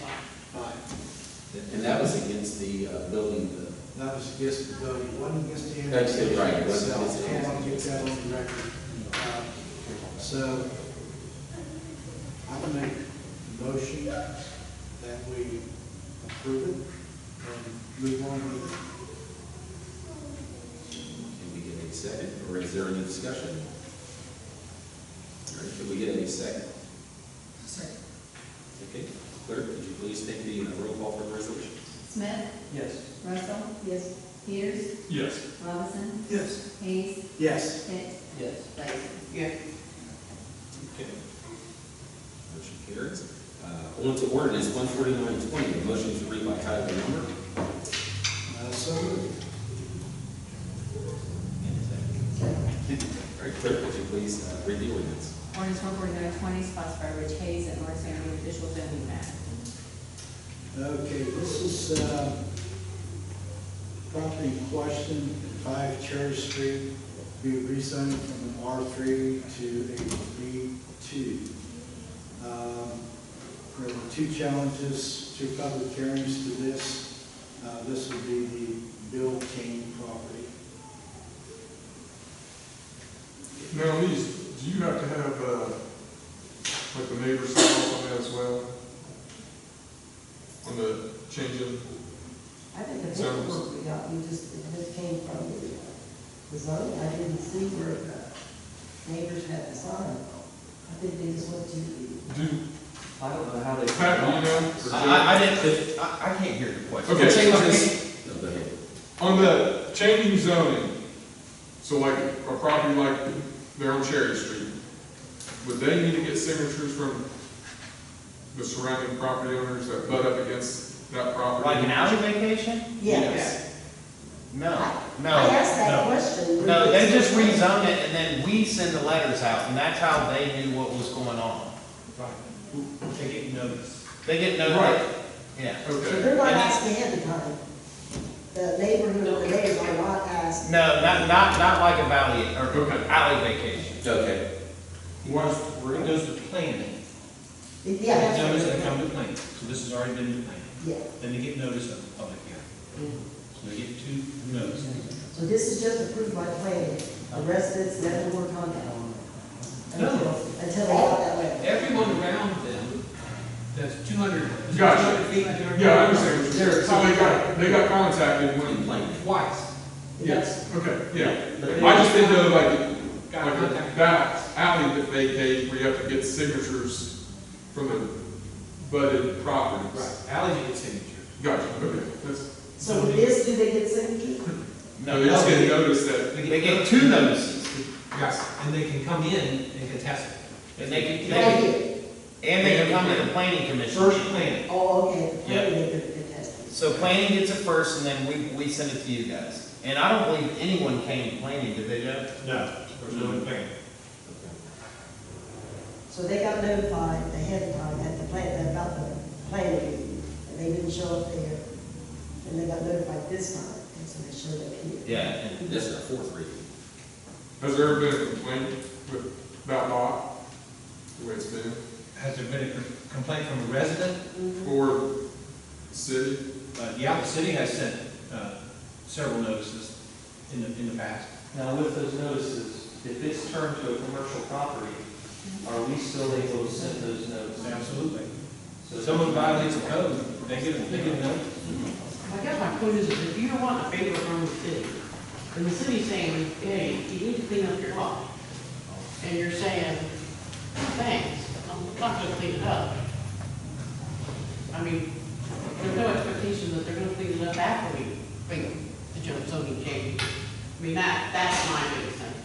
It is in the middle of a resident, it's to the edge of a residential area, but if you're wanting something to happen and the city's already telling you to clean it up, and you want the city to do something for you, and you don't care then, how much are you gonna care after we do you a favor and make it business? the property I live on Olive Street, there's a property at the end of Olive. I mean, it is like disgusting. They've got stuff everywhere. And I know one of the biggest problems about, making them put a fence up or anything like that is that it's a commercial property. So, I don't know about you, but I mean, I wouldn't want a business going in my backyard and then, I don't think it's commercial or residential, he's gonna clean it up either way. I don't even understand why he's asking for. Well, because, I mean, he's got, he has a commercial.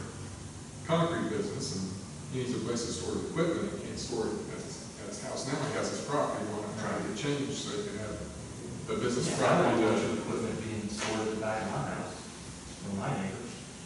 If I live in a residential area, I want to live in a residential area. I mean, the kind of thing that's favoring him is he's right beside him. Yeah, Sure, it's it's a little bit whatever close, it's called now, Armalite. Right beside the tracks, right It's beside right there beside the tracks, so it's right, I mean, he's beside commercial, but the Right. residential. And these ladies are behind it, but Wood Street is behind it. Yeah. I'm not sure, is it, No, their property's butt right up against it. because Wood Street goes off to Westwood there. Yeah, but I pulled up their addresses on my GPS, and so their property's butt right up against it. Little that little road that hooks to that property. Yeah. There's no fence there now? I think just from adjoining properties, they maybe have a fence, not. Yeah. But, I mean, he's trying to do the right thing, he's trying to not keep his equipment on residential property. Any further discussion on 14920? I I guess, short of voting no, I'd like to see it tabled to clean it up. What can we do about that since? He always complies whenever we send him zoning notices to clean it up. Oh, he always comply? Yeah. I hear you say something. Or he always, He always cleans up when you send him. yes. Yeah, when we send him a notice, He'll clean it up. he cleans it up. But if it's commercial, he'll be able to put the used But concrete. you'll still have to clean it up. It's not going to change. What's the difference between his property and the end of Olive Street? I mean, that guy has piles of concrete everywhere. And every time we try to, look into that, it was commercial property. So I think if you do turn it to a commercial property, you're gonna have less of a say on him storing concrete there. Do we have less of the same as commercial? No, he still has to comply with the amount of coverage for the property, the percentage. Okay, it's a small property, okay. It's a lot smaller property than the ones at the end of Olive. Right, yeah. Okay, so as far as coverage of that property, I mean, that one, I don't know how big that one is at the end of Olive. But, those things go on. So we still have to control, we still have some say over how he keeps his car.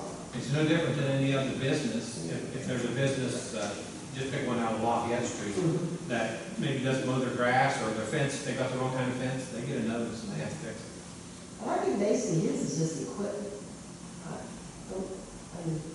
Yeah. Yeah. And basically, he wants to get, I He feel like he wants to get, He wants to get his equipment off the North Main Street. Right. Main Street. Yeah, I've driven past there myself, I just see a lot of equipment. Yeah, well, Where's it's his got, equipment now? we're on his, South Main. on South Main. South Main, yeah, Ocean. The one out there. He's Going got, out of he's town, been as in you're going out of business town, for the on the city. inside. He's had a business for a long time. Yeah, many years. Lots of years. Okay. What are our wishes? For taxes different business. Joe, for taxes, property tax is different for, if it's some business or residential. It's commercial, it's higher tax property tax. It's higher. Higher.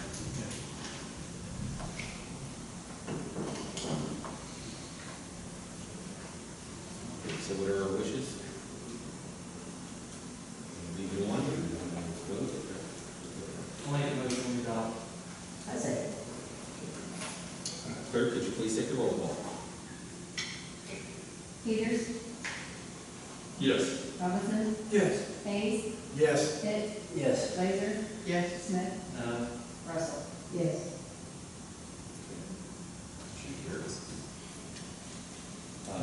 Ready for the third reading, Resolution 15120.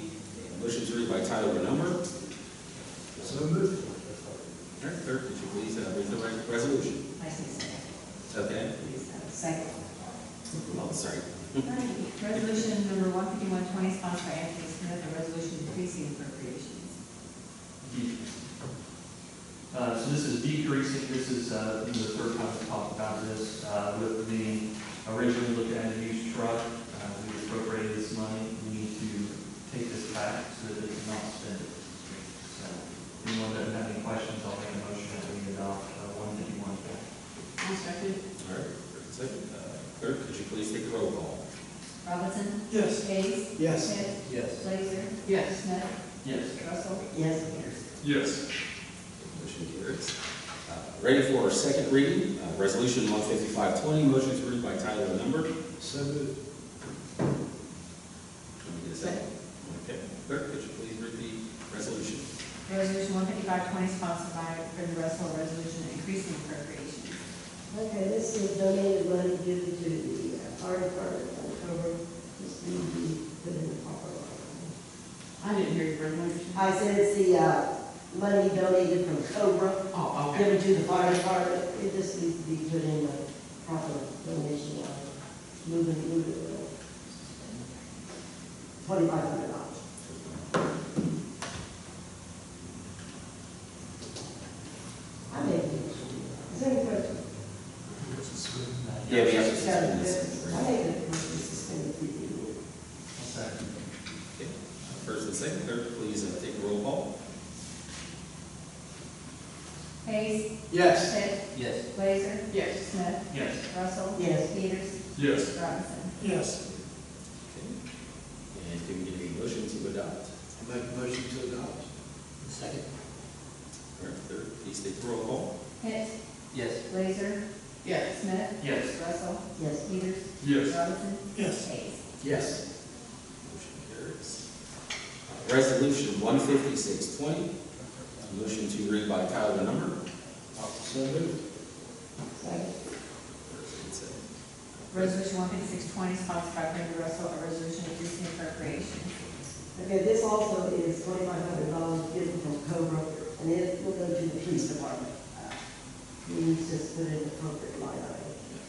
I'll make a motion to suspend the three reading rule. I'll second. All right, clerk, please take the roll call. Blazer. Yes. Smith. Yes. Russell. Yes. Peters. Yes. Robinson. Yes. Hayes. Yes. Pitt. Yes. Okay, can we get a motion to adopt? Make a motion to adopt. Second. First and second. Smith. Yes. Russell. Yes. Peters. Yes. Robinson.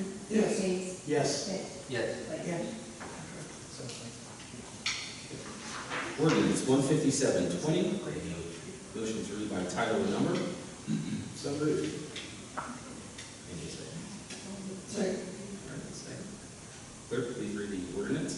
Ordinance 15720, sponsored by Rich Hayes, and ordinance amending ordinance 17674. Yes, this is an ordinance amending that ordinance of 17674. It was an annexation that occurred in 1974. There was a gas company, Ohio Fuel Gas Company portion of this annexation that shouldn't have been annexed into the city. It's 0.23 acres, and it wasn't part of the annexation, but somehow it happened. So basically, we're going to annex it and give it back to the county. Did we ever figure out where this was? It is, I talked to Steve Pronai, and he directed me to the map room, and it's right in front of the London Baptist Church. It's like some pipes. It's kind of fenced in little area right beside the basketball courts. It's just a really small Gas house. Yeah, it's like a gas house with pipes. By 665. It's over by the trash, by sanitation. Right, Oh! right there, they told them right in front, behind sanitation in front of the church. Right there, the B, and it's, yeah, it's like a whole fence around it, and pipes and everything. It's just a really small thing there. Okay, so, what are wishes here? Should we go for back taxes between the meetings? Back taxes. Good idea, good idea. I would make a motion to suspend three reading rule. Second, or third, could you please take the roll call? Russell. Yes. Peters. Yes. Robinson. Yes. Hayes. Yes. Pitt. Yes. Blazer. Yes. Smith. Yes. All right, could we get a motion to adopt? I'll make the motion to adopt. One second. Clerk, please take the roll call. Peters. Yes. Robinson. Yes. Hayes. Yes. Pitt. Yes. Blazer. Yes. Smith. Yes. Russell. Yes. Okay, motion carries. Ordinance 15820, motion to read by title or number. So moved. Clerk, please read the ordinance. Ordinance 15820, sponsored by Brenda Russell, and ordinance amending 881.08 as codified ordinances. Okay, this is the 5% tax credit that we were speaking about earlier. I think we need to just leave it on for another meeting. Any discussion on this one? I think we should leave it on for another meeting, only because this is something public that benefits or hurts our citizens, so just in case somebody else wants to make their feelings known. Did you guys get the email? I got an email about another citizen was talking about the city income tax. I got Yeah, I can come here. Okay. All right, we will leave this this on for another reading. On to new business. Ordinance 15920, motion to read by title or number. So moved. Need a second. Second. Clerk, would you, please read the ordinance. Ordinance 15920, sponsored by Rich Hayes, and ordinance vacating an alley. Yes, this is vacating an alley beside and behind 157 North Oak Street. All the owners on all four corners of it have signed off on it, as their approval. DOPU superintendent signed off on it. Pretty much good to go.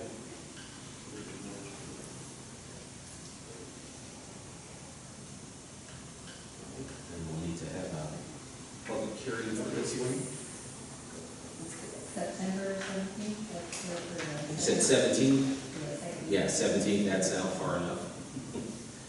Let's see, September Yeah, the first 17th. not meeting. Okay, right, yeah, there's one meeting there. So we'll set a public hearing for September 17th for vacating the alley, 5920. Okay, on to the resolution 16020, motion to read by title or number. So moved. Second. Clerk, please read the resolution. Resolution 16020, sponsored by Brenda Russell, a resolution authorizing automobile payment. Okay, this is the Ohio Water Development Authority. It's time to make a payment on for the new water plant. It is $1,256,775.40. It was due July 1st, but evidently they kept sending it to the old address. It kept going down to, Second Street? Second Street? First. Second. Where is the whole building? First. First. First Street. Or, no, second, to City Hall. They still went to Second Street address, and they just now got it, so it's an emergency clause, and this needs to be paid. You can't act like you still haven't got it. We moved and it wasn't forward. Yeah. So this is a bill for the new water plant. Yeah, and that's an emergency. And the money's already been appropriated in there, waiting to be paid, is that my understanding? Does this leave a balance that we're owed to them, or is this complete payment, or? No, I think this is just, Yeah, it's 14 weeks, I think, for how many years? this is a, That's I think this is the year. why we want to get that water plant going. It's expensive. Three more years on that one. Oh, boy. I don't know, I'd have to look that up, John. You know how many more years now? Not off the top of my head. Didn't say But I believe this is for the water plant and the wastewater plant. Yeah. Okay. All right. so- Okay. I can tell you wastewater is 8. But does it come out of the BPU? Comes out of BPU? It's not a. Okay, it's an emergency, has an emergency clause on it. So a motion to suspend the three reading rule? No, I make a motion. I'll make a motion to suspend the three reading rule. I second. A second. Clerk, could you please take the roll call? Robinson? Yes. Hayes? Yes. Hicks? Yes. Blazer? Yes. Smith? Yes. Russell? Yes. Peters? Yes.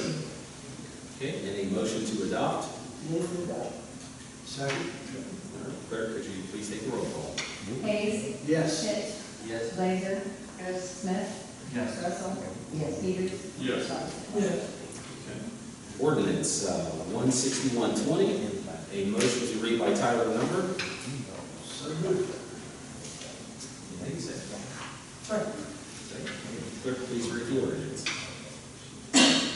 Ordinance 16120, sponsored by Anthony Smith, an ordinance providing for the issuance of not to exceed $498,502 vehicle acquisition bonds and declaring an emergency. This is just so that, we can get everything done on getting the trucks. I like seeing, the 4 there, starting out with 4, considering that, we were a lot higher than that. Now, this does not include the $130,000 we put down, but, we negotiated, roughly between, anywhere, we were, on warranties and stuff, around $50,000-$60,000, I think. So it's good that, in a sense that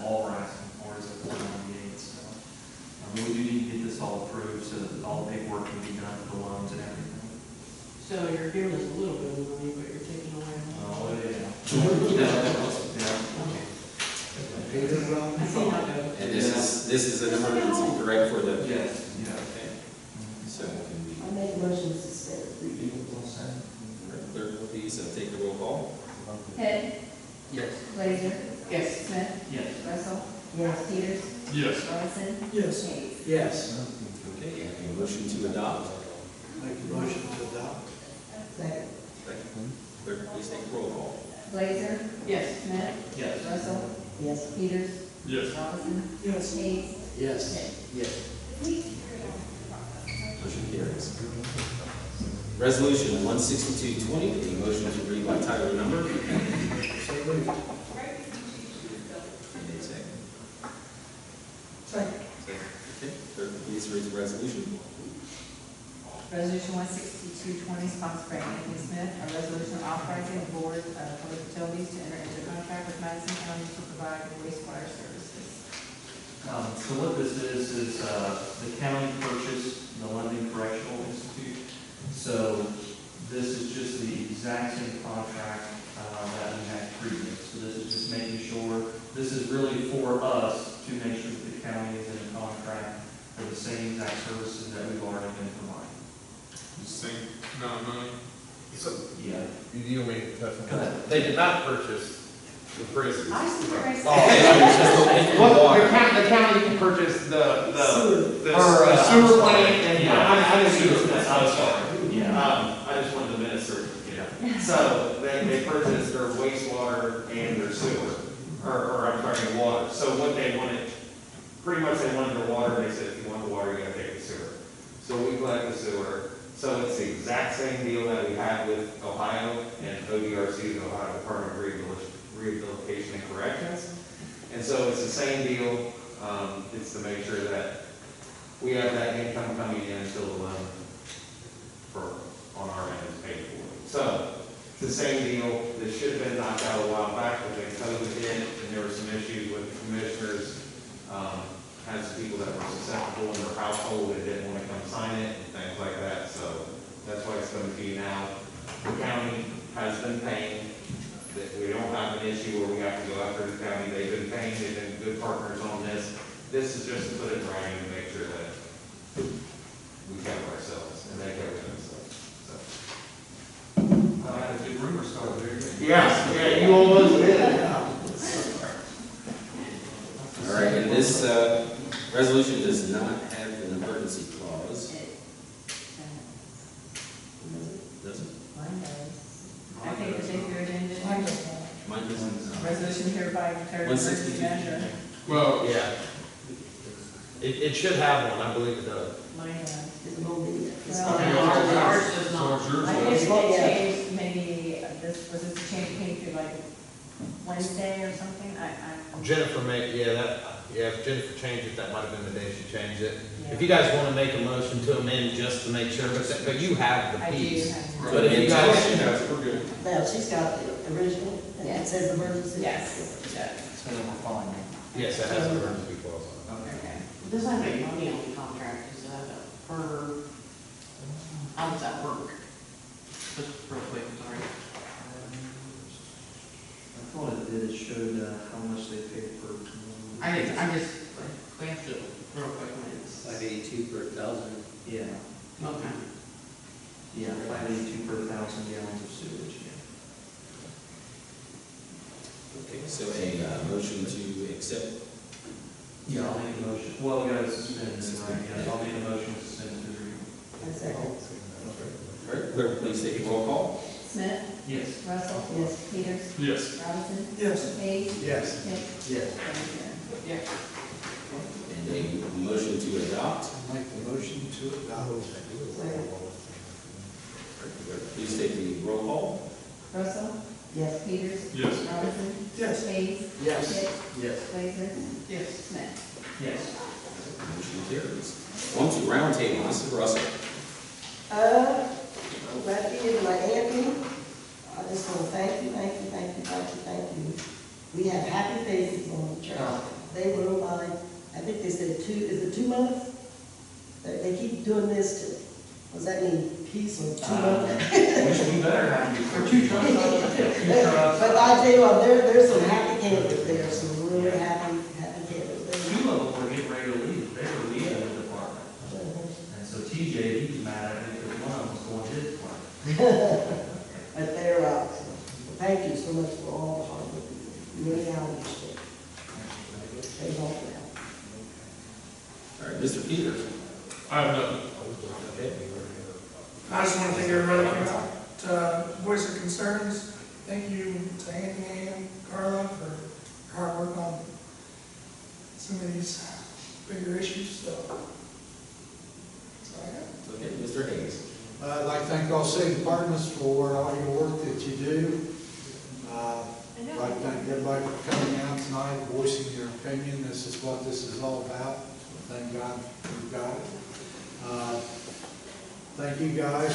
I know it's been a long meeting and, you know, I'm hungry and tired. So God bless you all. I love you all. If it happens, told me without overtime. Is that not true? That's not true. That's true.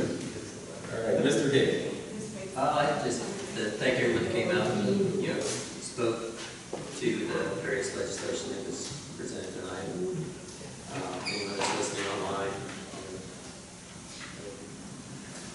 Safety meeting is Tuesday in the meeting room there at 6. Okay, Mrs. Blazer. I'd also like to thank everybody that came out, and answered their questions and, expressed their opinions. All of the city workers that do such a fine job every day, and just remind people to be safe. I know they don't say that the masks helps the person wearing them, but if you think about it, it's not hurting you any to wear it. So I think there is some protection there, plus you're protecting your fellow citizens, which I think London's always been about helping each other. And I'm behind everybody. All right, Mr. Smith. I'd like to thank everyone for coming out tonight and voicing concerns. We definitely do try to listen to people. I want to apologize when I misspoke about being on the 4th reading. I misspoke about the prisons there. I apologize for that. I'm trying to watch that. I don't want to get any rumors started. But and I'd like to say, I think it's good that we don't always agree 100% of the time. So I think it's good that we have different ideas and thoughts being looked at. So I thank everyone for that. I thank Carla and Rich, everyone that worked on legislation tonight. And I think that, before I say it, was that the 4th or 5th reading on that? I think it was 4th for that. Yeah. So 4 readings. So I think that was a good, right thing to do. So thank you for them and all their hard work. So. All right. Just as I said, we don't always agree, but that's what it's about. Working. Sometimes you don't agree, but you can still agree to disagree. Also, too, we all keep our governor in thoughts and prayers, and also to our president. It's tough times, and thank everyone for coming out tonight. All of our audience concerns, and for everyone here. If there's nothing else, a motion to adjourn. Motion to adjourn.